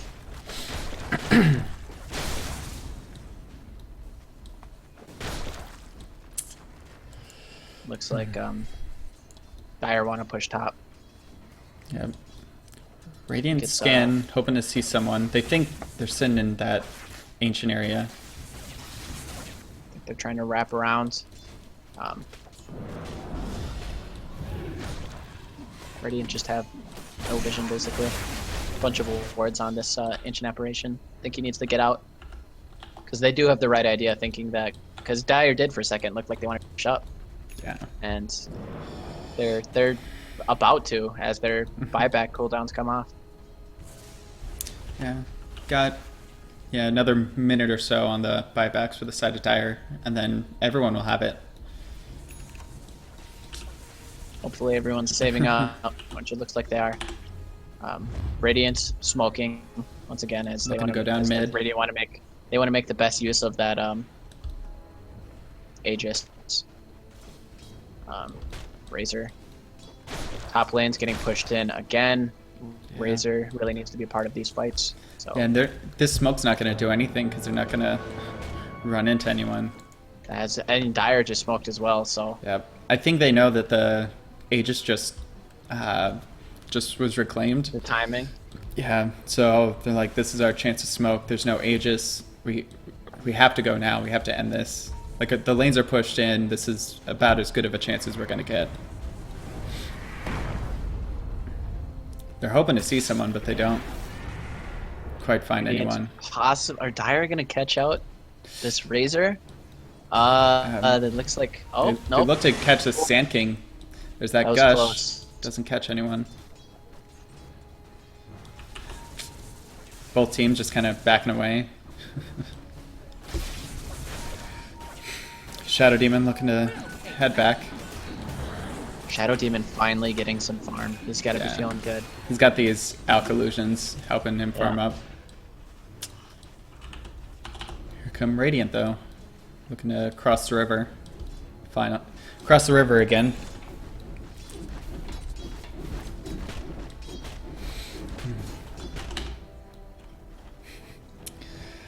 Let's see. Alchemist has enough money for another Aghanim Scepter. So give it to the Shadow Demon.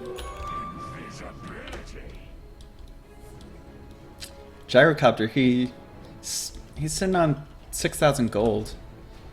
Let's see, he's got 4,000 surplus, so if he gets maybe like another creep camp or two, he'll be able to finish up the Satanic and have surplus for buyback. Sand King looking to wrap around on the backside. Elder Titan coming in from the front, Sand King coming in from the back. Though I think this line sees him. The Ravage comes out and stops the Sand King from coming in. The Earth Spike as well as the Finger are going to help take him down. This Lifesteal is getting caught out. He's gotten Abyssal Bladed and bashed up. The Razor's fairly low, and the Lifesteal will go down in the end. As well as the Razor. Razor had to buy back, Elder Titan bought back. Throws out the Earth Splitter. He does quite a bit of damage, but he's just kind of sitting out there. And he will go down. That's a dieback for the Elder Titan. This Tidehunter, though, might go down. Just able to get away with the Hex from the Lion. And then here comes the Alchemist going on the Razor. Ooh, the Lotus Orb spikes back, so it's able to catch out the Alchemist. And the Ice Blast comes out, but doesn't catch Alk in the end. They're going to look to take this range barracks. The Sand King, sitting there with the Epicenter, goes on to the Gyrocopter, takes him down. though. He gets Earth Spiked up, as well as Gushed. And they have the gem, so they see through the Sandstorm, and the Sand King goes down. And they're able to get that range barracks. Oh, and the finger comes up and takes down the Ancient Apparition at the end. Shadow Demon throws out the Disruption onto the Razor, so he's got his own couple of illusions. And then Alp turns his attention mid. Yeah, Lifestealer buys the Demon's Edge at the very last second right before that fight, and he now regrets it as he has no buyback. The Tidehunter not able to get away. Throws out the Grease, so it's not enough. But this Razor, he gets Abyssal Bladed up, and he will go down. And that's it. There's no BKB. That might GG. be, yeah, that might be game. And yep, they call it. There we go. They tap out. They had a very good, promising early game. It's just this Alchemist was able to come online, and Radiant weren't able to end it as quickly as they would have liked. Yeah, it's definitely a hard game. I think Radiant missed their window a little bit, and Dire were definitely just able to hold out until they were strongest. Yeah. They just didn't have an answer for the pushing, and they just weren't able to get those fights or pickoffs that would have allowed them to take high ground. Yeah, and by the time they started building out those wave clearing items like the Maelstrom on the Razor, like it was too late. Like everyone was just pushing in. Like the Dire felt very confident that they could take it. Yeah, and I think it's very hard to say who won the laning phase because the Alchemist still got a lot of farm. Yeah. You know, it wasn't perfect. He died 3 times, but he was still top of net worth. The Lifestealer was able to get more farm than anyone, but the Gyro just gave Razor such a bad time, and Razor had an even worse time than the Tidehunter did. So yeah, it was just, I don't know. Both drafts are pretty good. I just think it was, you didn't get all of the right answers that you wanted. Yeah. You didn't execute on killing that Alchemist as frequently as you wanted. Yeah. Well, that'll be game 1. Hopefully we'll get into game 2 here pretty soon. Though I think it's a 10-minute break that they get, 10 or 15. They should get 15 minutes since it was over an hour. So yeah. I think it's like a 5-minute break for every 5 minutes. Okay. So, or for every 30 minutes of in-game time. Yep. All right. Well, now break time. Yes. I'm gonna get a glass of water, so I will be back. Yep. I'll put on some music. Get muted.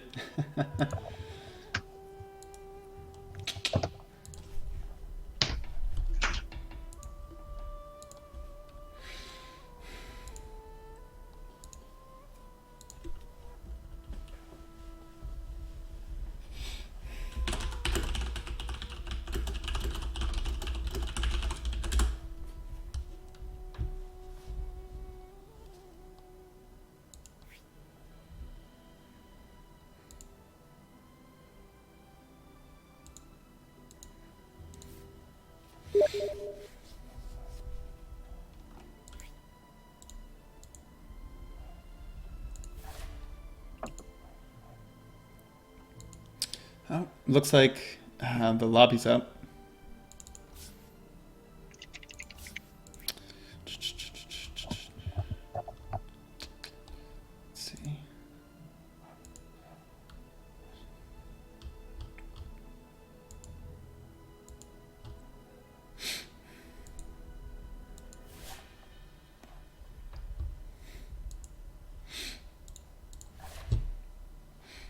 Are you in the lobby?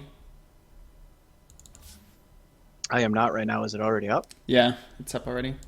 Wowza.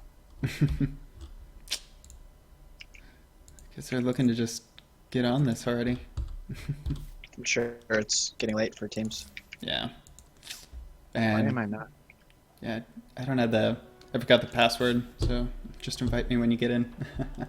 Yeah, it's adaptive. It's not letting me type anything into it.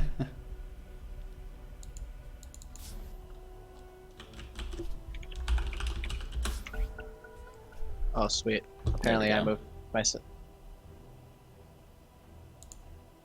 Oh. Oh, here we are. Join Okay. yours. Yeah, got that English. All right.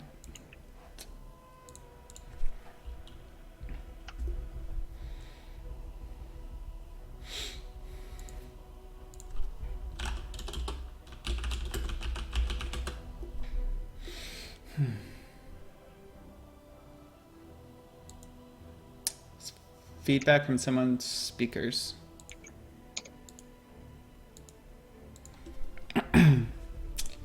19 watchers right now. That's interesting. Huh. We jumped up from like 5. Yeah. Maybe some of the other games ended. Oh, that's very true. I thought I was one of the games was watching, or it was on game 1 still. So Okay.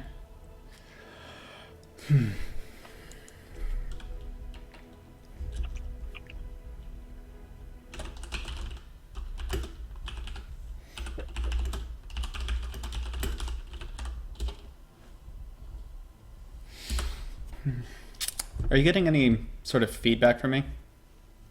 I don't hear any. Okay. I Apparently, hope not. I'm gonna throw my phone across the room then to make sure that the Illuminati aren't listening again.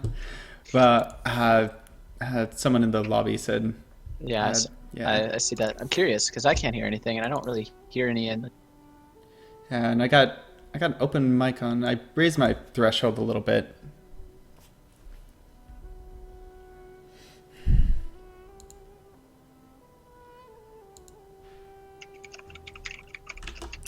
Let me.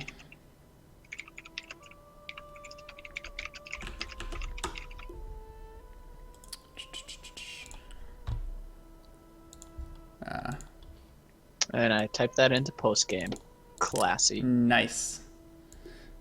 So I think the feedback's me. Just gotta get my sound settings to respond. Oh. Post game.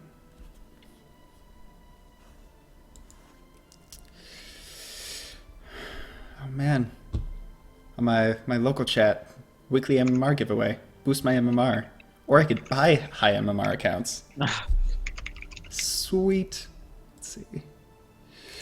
There we go.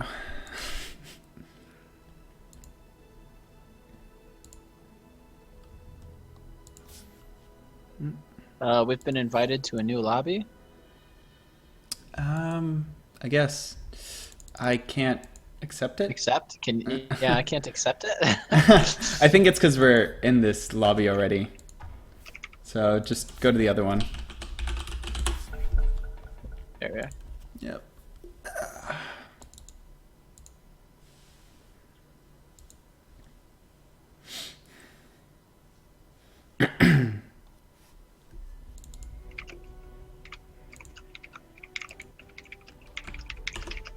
Okay, so it looks like they're gonna go on break right now since everyone's in the lobby.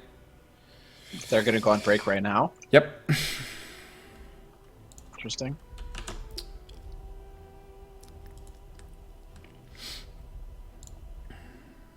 Okay. Oh, it looks like Pasta wants to just get right into this.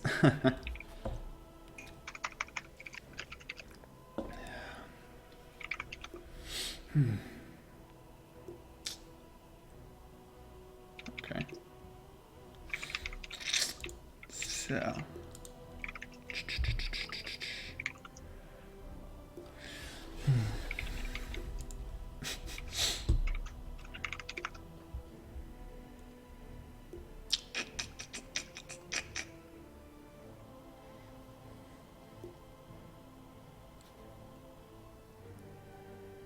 Oh. I have no idea what's happening.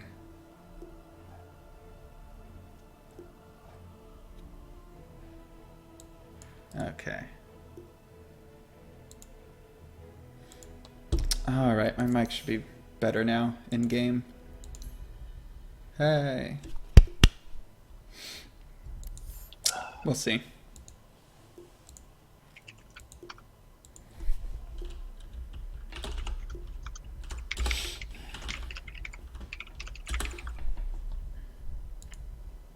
God, emotes.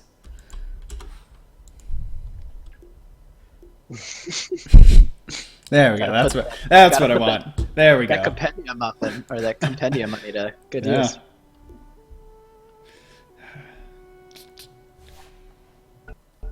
There we go.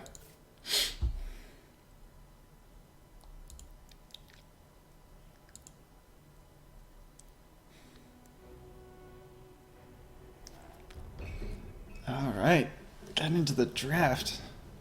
Radiant team ban. Let's see. I wonder if we'll see any respect bans to begin. Maybe. Doubtful, because I don't think any heroes felt, or either of the teams 10 felt that seconds remaining. the opposing heroes were ridiculous. Like, if anything, I could see maybe a Sand King coming out, but even late game, Elder Titan. ET. Dire team Wait. Felt ban. Yep, they're banning the opposing ET, and the other player was very good on the ET. I will give him. Right. I don't know if the ET won the game at No, all, but yeah. it's just a hero you don't want to play around. So Yeah. Maybe they're looking And- to pick up a Morphling. 10 very possible. seconds remaining. It'd be interesting to see. I love seeing Morphling games. Yeah. Radiant team It's ban. also when you ban an ET, you kind of have to worry a lot less about Faceless Void. Right.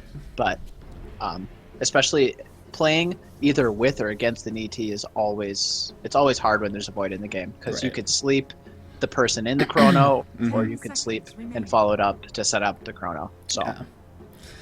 5 seconds very remaining. very similar to pro bans right now, since those Yep. are two very, along with the Timbersaw again. Dire team So ban. Then we might see a Drow coming out just in case they don't want to deal with it. Who knows? I wouldn't be shocked, and if that was the case, I feel like the bans are they A follow Shadow very Demon. the Shadow Demon ban. Okay. Kind of respecting that, or maybe they Yeah. just kind of want to avoid those Shadow Demon strats. Yeah, possibly. Yeah, they they didn't like the Eternal Illusion spam. Yeah.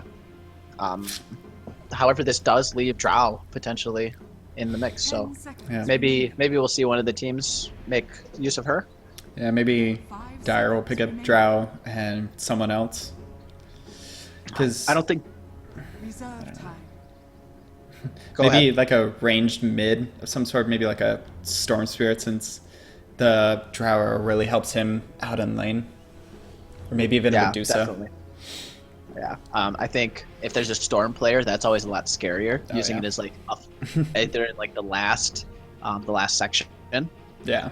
Whoever gets the last pick in the second phase, you can always last pick Storm and ban Anti-Mage, and it's pretty scary when that happens. Because with Drow Aura on top of Overload, you just you win the CS floor. It's Yeah. ridiculous. And if you have a Drow, I mean Storm Spirit's also decently good against Drow if you have good follow up and if you're ahead.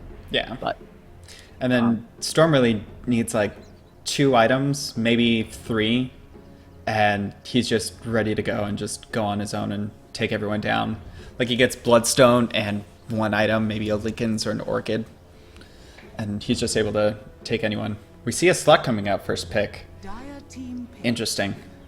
very interesting. I saw this in the game I saw earlier, and the Slark was able to just once it got the Shadow Blade. It's just that hero that steamrolls all the Yeah. supports. By first picking it though, you put yourself once again in a really awkward situation. Yep. I don't know 5 if seconds remaining. you need to do that again. If you need to first pick it per se, it's probably one of the heroes that would get banned in the second phase. But once again, Ancient Apparition is one of those heroes that kind of does counter him. But once the Shadow Blade comes up, Ancient Apparition is just food for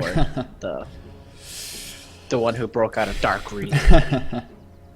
Yeah, and I don't know. It's not used that much, but a Bloodseeker is such a good counter to Slark. Like I know we won't see it, but every time there's a Slark game, like if there's a Bloodseeker, you're pretty much screwed.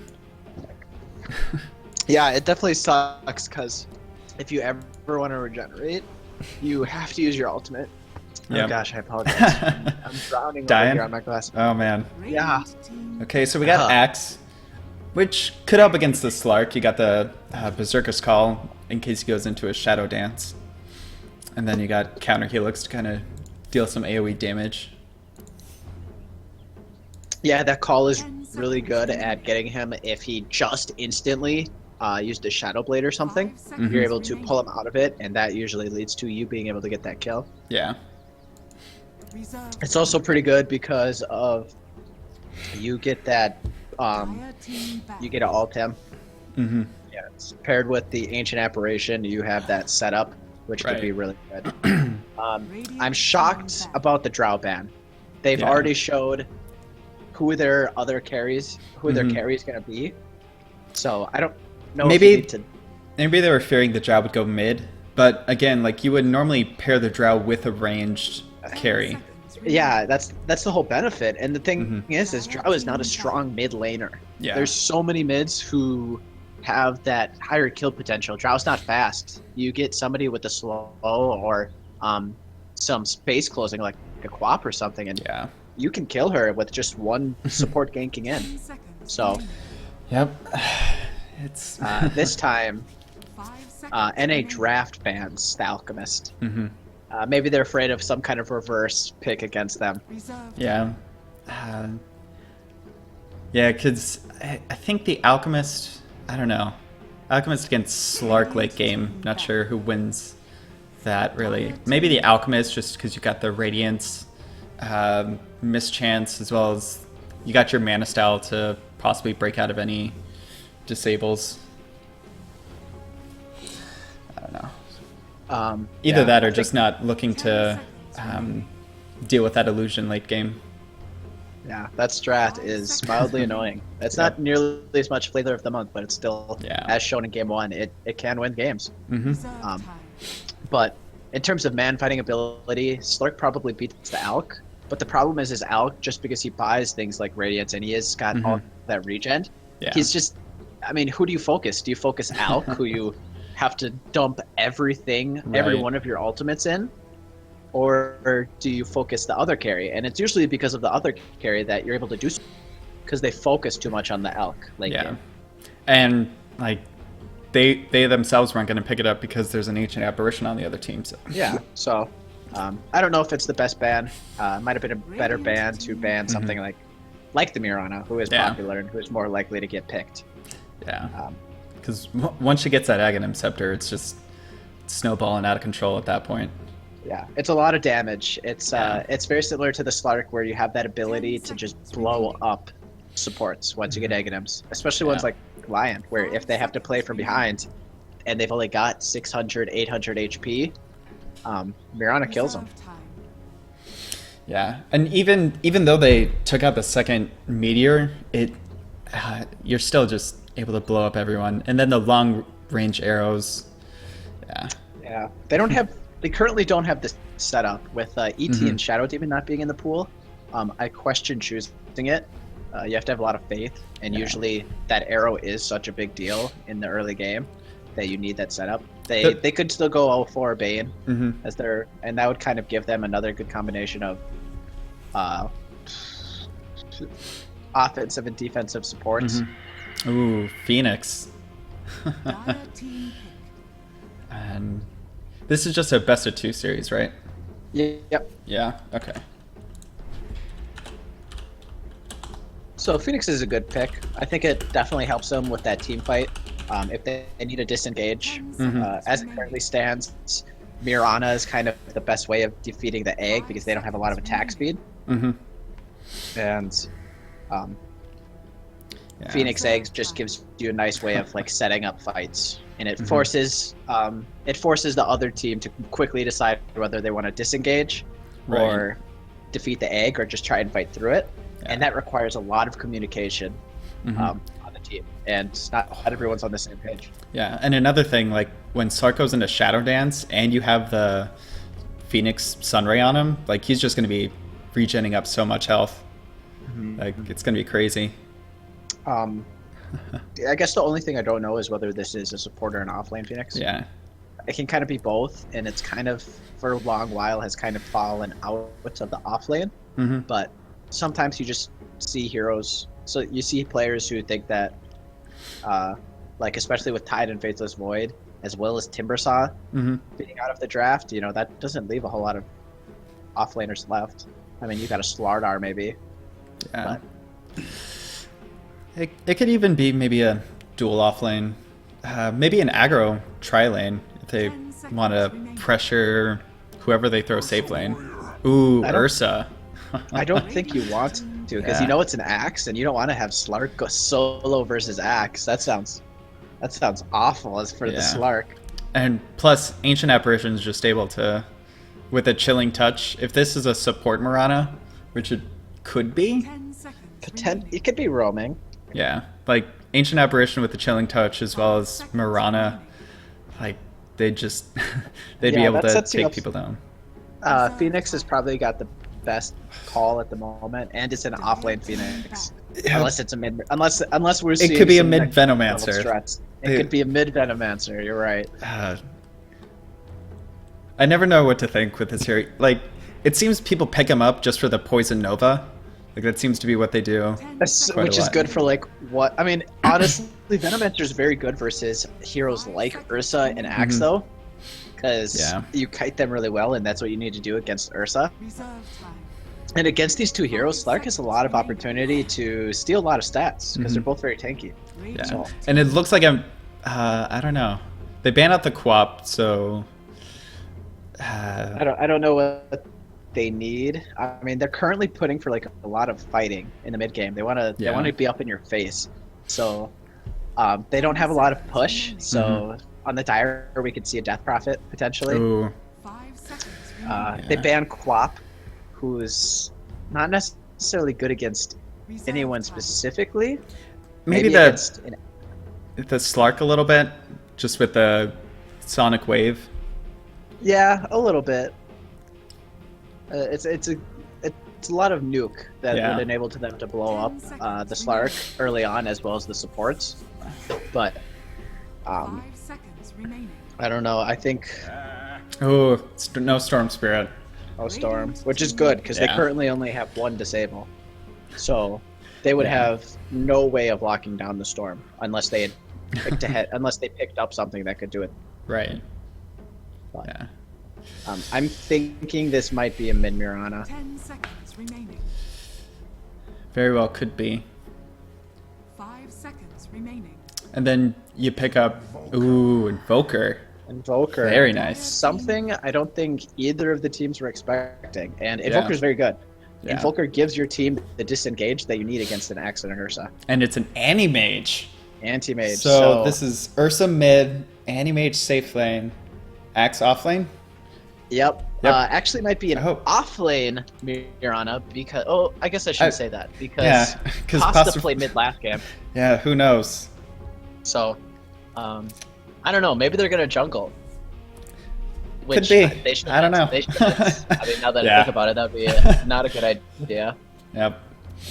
I Yeesh. don't know. It's we'll up have to to them. see. Yeah. Maybe they're just trying something new. Yep. All right. So getting into game 2, we got Adapt on the Phoenix, Deuterotica on Invoker, Hold the Door on Lion again, Thrill House on Venomancer, and Fia on that Slark. And over on the Dire, we have Aware playing as Ursa, Slarn playing as AA, Damn Lamb on the Axe, a Pastafarian playing the Mirana, and Symphony playing the Anti-Mage, who is kind of lacking in the cosmetics department. He needs I know, man. He needs some new stuff. You gotta at least get Mirana- those Mana Style blades. That's what you gotta have as an I mean, Anti-Mage. The Skull Basher. Yeah, That's but those are pretty awesome. those might be a little bit more expensive though. Like just low-level cosmetics, just gotta go for the Mana Style. That's true. I'd put 30 seconds to a battle. little bit of money, like maybe like a few dollars into my anti-mage set, but Yeah. I'm pretty proud of him.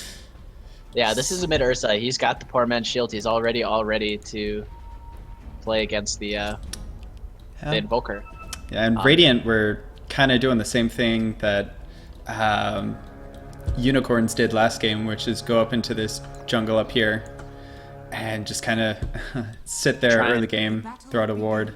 Sniff him out. Yeah, try and catch someone doing a little bit of warning, and you got the Anti-Mage kind of sitting up here safe lane, kind of away from it all. Got Venomancer and Phoenix gonna go off lane together, which will leave the Slark and the Lion going bottom. Yeah, this anti-mage is going to have kind of a rough lane, to be honest. He's not going to be able to get a bunch of points in spell shields, and going against two ranged carries, or not ranged carries, ranged heroes, Mhm. it's gonna make it kind of hard. He might take a little bit of, or quite a bit of damage. Oh, but Venomancer's not going offlane. I don't know what he did. He just kind of walked up there. Maybe they. Yeah, I thought he was gonna be up there too. Yeah. Now I take back everything I said. This anti should have the ideal lane. Yeah, because you have Mirana and Ancient Apparition going to be able to provide the harass onto that Phoenix and keep him back. Ancient Apparition being a great support, getting that pull camp ready. The Phoenix having a ward that's now probably going to get pinged out, and it's not going to block anything. No, So just trying to provide some vision, see when they're pulling the camp back. Invoker going for the Quas Wex, so this is going to be a early fighting Invoker. It's not going to be the, or I don't know. It could be an early point in Wex for the Alacrity, but I don't know. I feel like you get the level ending sword if you're going to go Quas Exort, just for that bonus damage. the Radiant are lacking damage, which is why I went to mind seeing a Exort Invoker. But the problem is you do need to have quite a few points in Quas and Wex if you want to have that disengage. Right. Because honestly, like, if you tornado and burn their mana, there's not a whole lot that the Radiant are going to want to go back in and do. Yeah. Ursa doesn't have a big mana pool. Axe does not have a big mana pool.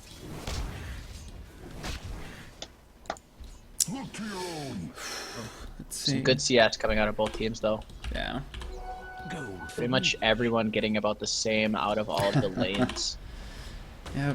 Even adapts a little bit behind the axe, but we can see that close up. Kill on Invoker. It looks like Yeah. nope. Oh, he throws out the Yep. tornado, but he goes down. Last Good hit. arrow coming. Good arrow coming from that Pastafarian. And Ursa being there for the overpower and fury swipes. Yeah. He's able to get the tornado off, but yeah, with the 2 levels in Quas, like it's a 1.1 second lift time, so it's not really able to do much. It's just more of a nuisance than anything. Yeah. Looks like Ancient Apparition misses the pull. Don't know if he knows this, but you got to pull the big tree. You want to pull up top, so hopefully next time he'll be able to make that. Yeah. In the meantime, this Slark actually has the golden swords, which Ooh, is nice. awesome. Yeah, but I don't know, the Ancient Apparition, he could pull through, wait for the camp to die, and then pull it over to the hard camp. It's a lot harder to do with this, Yeah. the way they've changed this. He might be able to do it now if he had actually gone down and pulled. But Yeah, now he's- it's too yeah, late. he's like- he's He's working on it. He's working on it. Just got to He'll get his get it. timings down. I'll get it in time. Anti-mage getting stats over spell shield already. Interesting. Seeing Like some even just 1 level in spell shield is quite a lot.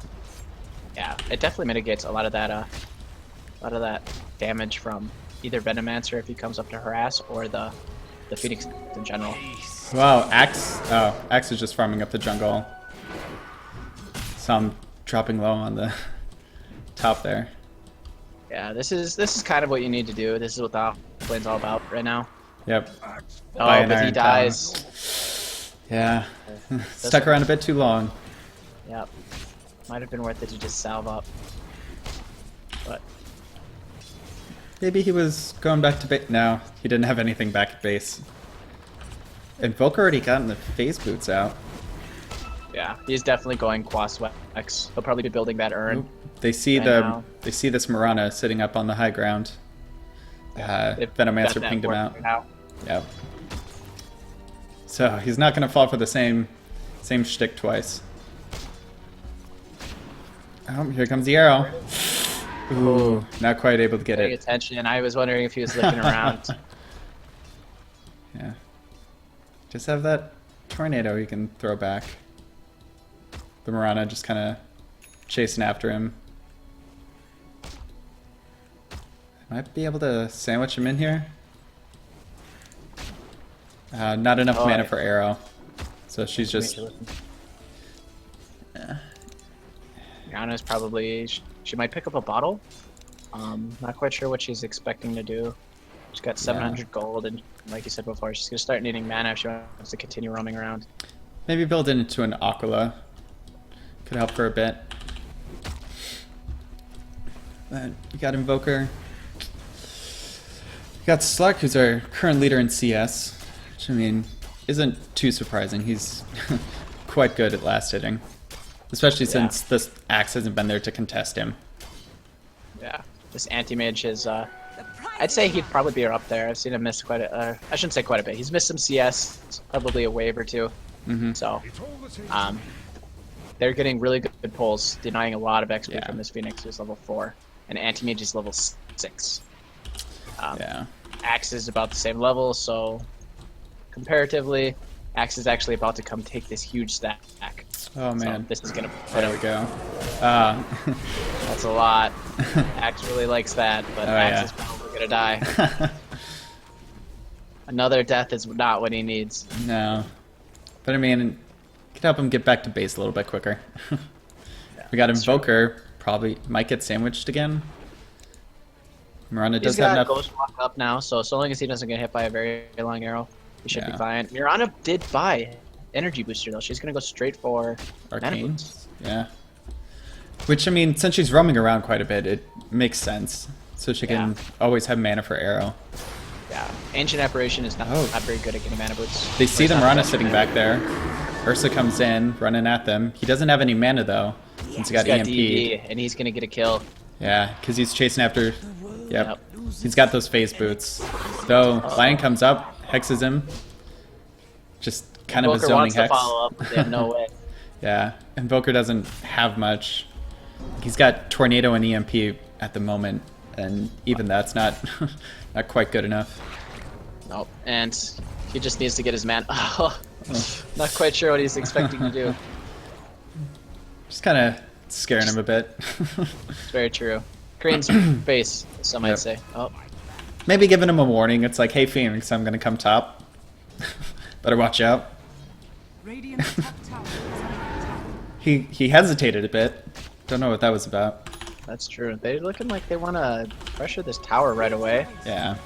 I don't know if that's the best use, because this Ursa was getting a lot of farm out of this mid lane. And he's grabbing a TP and going back. Yep. He buys a Morbid. He's he's gonna run all the way back to lane. Alright. Yeah. Probably gonna look to take Roche here soon. Mirana looking like she wants to take one of these, and she does take, she's trying to take some of this stack. Yeah. I mean, ever since they changed the arrow to instantly kill a creep, like, Miranas have just been doing quite well in the jungle. Even in mid lane, since they're able to just, they're not getting much. It's a free Midas. Yeah. Basically. Throw out that arrow onto the catapult or the ranged creep and you get the guaranteed EXP. Make sure no one can deny it. Getting bullied a bit. Slark building. It's got 1,700 gold. Interesting. Or I'm curious what he's going to build. With this free lane, he's actually had no reason to get a Ring of Aquila. Yeah. Which is pretty good. Or it's alright. I mean, the item itself is great because it's so efficient. It just it's the best value for an agility carry. But I mean, right now he could get he could go for a late Midas, or kind of a late Midas, or he could get Mirana coming in. Everyone just kind of dancing around. The Mirana tried to throw an arrow on the Invoker, but the Venomancer was able to ping her out, especially since they have this sword sitting right next to the river. That tornado helping pool fights, and with Ursa being strong like that, you know, having an Invoker player, it's actually probably pretty great. You feel confident having it because not a lot of people are gonna want to ban it. Yeah, especially a Quas Wex Invoker who relies more on the skill switching and invoking than a Quas Exort. Because with the Quas Exort, you're kind of looking for the Forge Spirits. Well, the Forge Spirits to push down towers early, and then late game with the combos. Like early, you got the Tornado into EMP and a Cold Snap. You're kind of doing a bit more. It's good at ganking, and I think what it's going to do is it's going to give them it's gonna let them put off the power levels of like the Axe and the Ursa. Mm-hmm. It's gonna make them not nearly as basically as frustrating or as irritating during the mid game. Yeah. But the problem is you still have an anti-mage who's very good versus Invoker and Slark. Right. Slark up to 2,500 gold right now and beating anti-mage more so in farm again. Yep. But anti-mage is getting close to that battle fairy. It's about 1,200 gold. Yeah, he's got the claymore. He's gonna have some nice little stacks waiting for him. Yep. You got the hard camp stacked. With the the extra takedown. Yeah. I almost, you'd think that they would figure out that there was a ward kind of spotting out this Mirana every time. Because every time she walks up, the Invoker kind of walks back. Invoker's actually going for Midas. Yeah. He decided to go back, so it's going to get those levels. Yeah, and also accelerate his farm into the Aghanim Scepter. Yeah. Well, he might go for Orchid right away. That's what's true. pretty common on the Quaswex Invokers. Yeah. And it's good because it does give them the kill potential they need, especially against an Ursa. Right. And then Slark picks up his Shadow Blade. It's going to have him ferried out to him. So he's going to start roaming around, ganking a bit. Just buys the whole thing. Yeah. I think they can pretty much get a kill on anyone between Slark and Lion, Yeah. especially Invoker as well.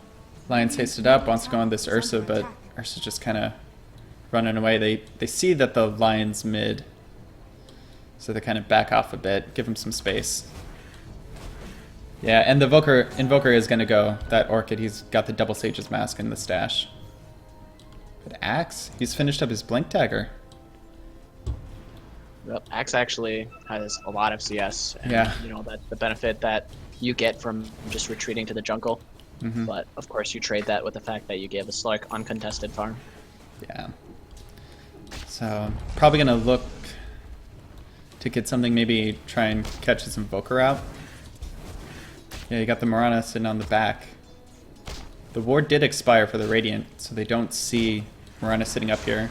Throws out the arrow, catches There out it is, Venomancer, and there's a and the call, Berserker double call. call. And here comes And out the AIS Blast. Oh, Oh my the gosh. Phoenix Head comes out. Well, They good get double. stunned up. Lion Phoenix has ulti, Egg. so he can kill him. Yep. Oh, but No, the he's Moonlight he's Shadow. good. Oh, There he yes, goes. Phoenix. Lakers, The that Phoenix gets it. burn. Yep. That was a good call, a good follow up with the AA. Yeah. And the Venomancer bought back. Really? Yeah, He that's does. interesting. I don't know if was necessary, Yeah. but Axe dies once again to some neutral creeps. His Tranquil Boot's sitting there. Oh no. Gotta Sure send there's out the nothing to worry courier. about. I mean, Oh, Anti-Mage is dead. Oh, it Loses goes- all of his mana. yep. Unable to blink. And then the Cold Snap comes in, helps lock him down. That's one thing about having the Wex on top of the Cold Snap is that you just got the attack speed to perma-stun people. You don't really need the Forge Spirits constantly attacking to help get the Cold Snap procs off. Especially if he had bought Urn procs on Urn procs everyone. Okay. So it's a good buy if you're having troubles, but I mean with the fact Yeah. that he just got so much gold, he's actually gonna have a pre 20-minute Orchid in a lane that he wasn't necessarily winning, Yeah. and the fact that he's died twice, so it's really good on them. And they're just gonna try and take these towers as Slark continues to farm. Ursa sitting on 1,700 gold. I think he's looking for a Blink Dagger just for some more initiation along with the Axe. Yeah, I definitely agree. I think it's what they need for them to do anything. Yeah. Yeah, they need to surprise people more than anything. Here comes Phoenix. Phoenix. Quite an aggressive TP. Phoenix lives with 150 health. Yeah. That's what happens though when you TP right onto an Ursa. You kind of get gone on. Yeah. Slark sitting on 1,800 gold. 110 last minute or last hits in 15 Jeez. minutes. That's what I call efficiency. I feel like he Yeah. could possibly be doing even more Mhm. if he was using his dark pack Yeah. Well, he went to and push out wave, he maxed out pounce first. which he- I prefer. I Mhm. mean, the low cooldown. the low cooldown, and it's such a great escape. Venomancer's going to go down to a Berserker's Call as well as an Ice Radiant's top Blast. tower is under attack. I think there was an arrow in there too that set that all up. Yeah. But the dark pack, it's actually incredibly hard to sustain farm like that because of the fact that you skipped your Ring of Aquila, so you don't have that almost 3 mana regen you would normally have Yep. from getting an Aquila. But hopefully he's going to start pushing out this lane. Dire's bottom tower is under Or he's going to push out this tower so that he can contribute to fights. Yeah. Looks like they want to scare this Slark away, and they miss. Yeah. Though it does make him go back a bit. He might be looking to get that silver edge with the gold saved up. Who knows? What did he buy? Yep, he buys an ultimate orb and the silver edge. That's a very early silver edge. 17 minutes. Wow.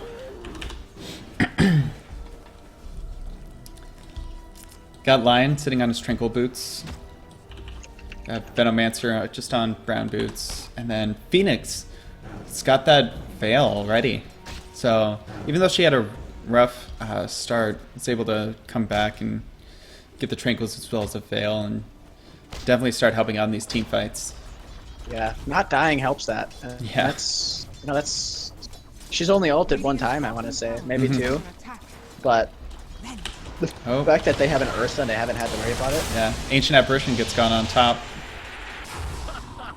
Mirana throws out the Moonlight Shadow, but they get it. Oh, Berserker's Call into the Venomancer, as well as a long-range arrow. Oh, So Phoenix here comes the saves. egg. They gotta disengage. Though Ursa comes up and throws out the Overpower?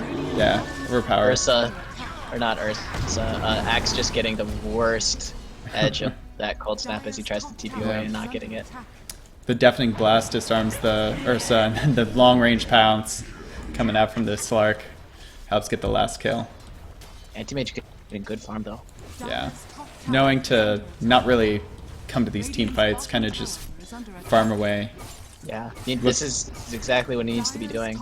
Yeah. If they're gonna take this late game, he needs to not die and just get as much farm as he can. It's going Vlad's after the Battle Fury. Which is, it's alright. It'll help Kind him of sustain frees through the Earth jungle. up from having to get it, so Yeah. gives him that, yeah, as you mentioned, sustain. Gets this Arcane though, can hop from all the towers that he wants.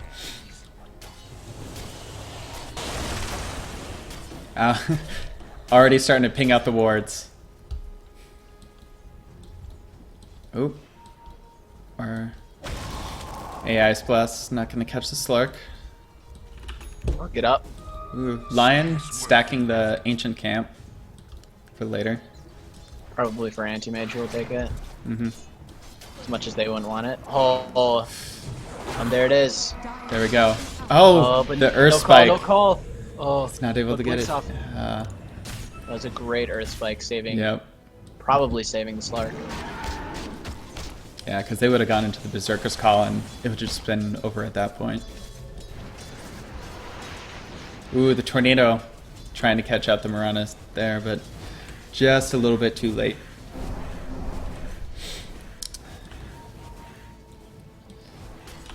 This Slark going Echo Saber. Interesting.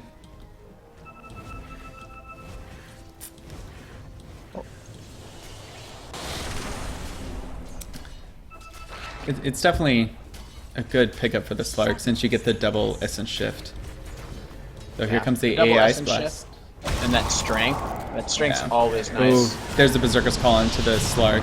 The Phoenix Egg comes out. Oh, the Ursa gets hexed up so he's not able to attack the egg. And he'll get stunned up, and they're able to get him with a pounce.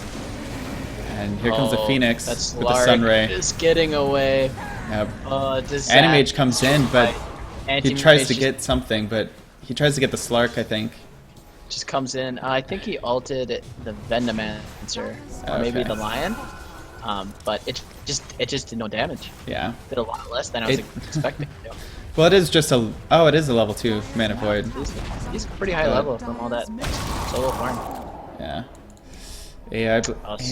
Ice Blast onto Phoenix. Oh. It's probably will survive. Yeah.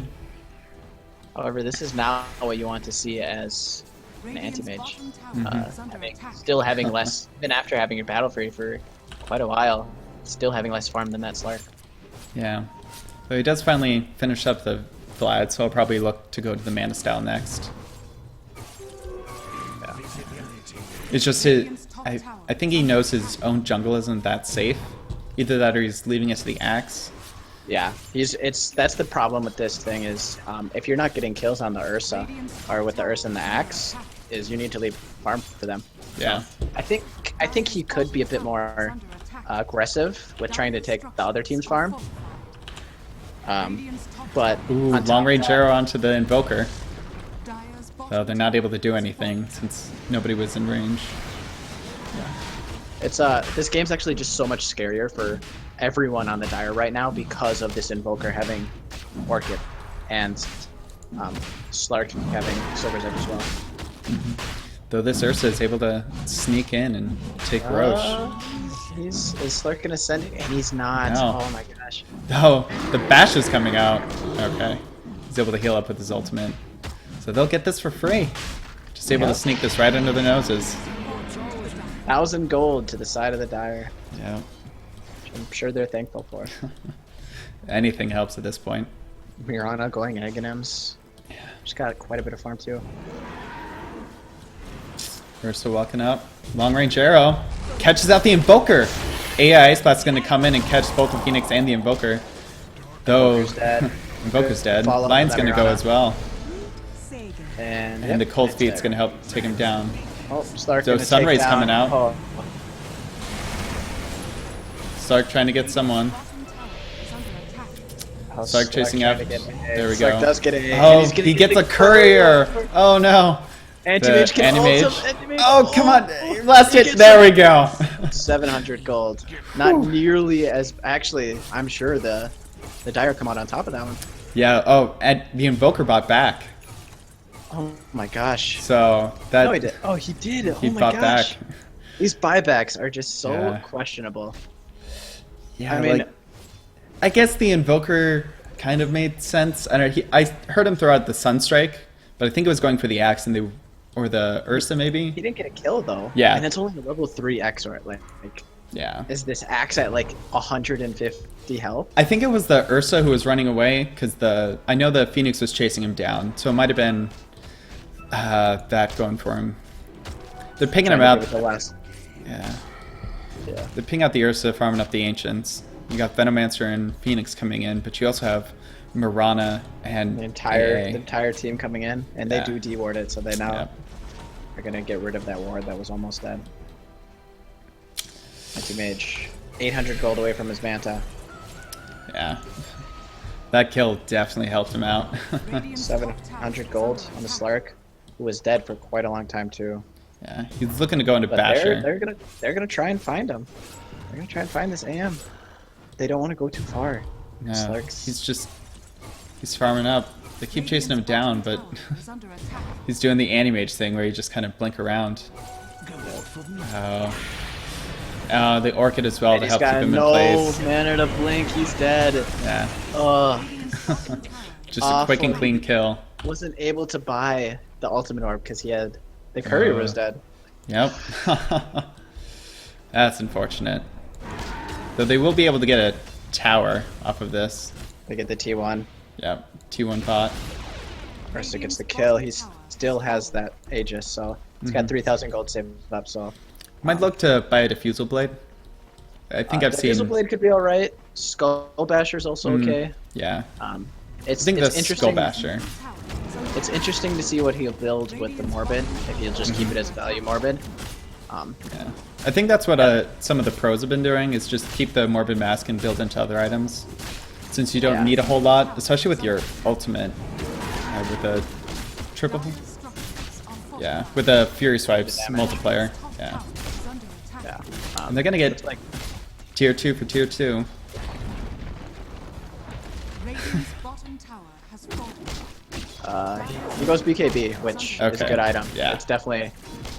I don't know why I didn't think of it, but against the Invoker and the Lion, that's you really don't want to get hexed and silenced and everything. That Yeah. they're focusing on him and on the AM. The Slark. Oh, the arrow comes out on the Slark up top. He was trying to be sneaky, but wasn't able to. He's able to Shadow Dance away though. Gets with an Arcane Rune and just pounces away. They look like they're still chasing after him. He And stops they to can farm up this camp. There it The is. Berserker's They Call comes in knew. as well as the AI Blast. And he's dead. Mirana Poor hitting Slark. with a point blank arrow. Yep. She's now got that finished Aghanims. Yeah. Sark able to farm up a Yep. Skull Basher before he died. And it was this Sentry Ward mid that was able to see the Slark. And the Slark saw his regen go away, and he tried to TP out, but the Mirana was able to find him with the arrow. Invoker going for a he's farming up his Aghanims now. Yep. He's almost there. Axe finally has Blade Mail. Also looks like he's building BKB. Hmm. Very good items for him. Yeah.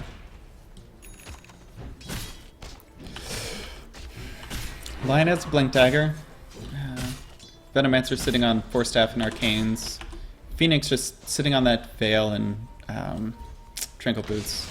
Might build into a Midas, though I think it's kind of late at this point. Plus you have a Midas on the Invoker.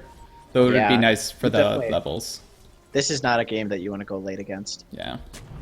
So I think it's better for him to, if he's able to get a mech, that might be the best thing for them. If he's able to get a Yule Scepter against an Ursa and the Axe, even though they have BKBs coming out, if he's able to do that, it's really good at stopping them, kiting them. You can never have too many Force Staffs. Yep. He could also build Pipe. Very good versus the AA Blast, Yes. That is true. as well as the Mirana. Yeah. So, good D ward from Pasta. You know, that sentry. Mm-hmm.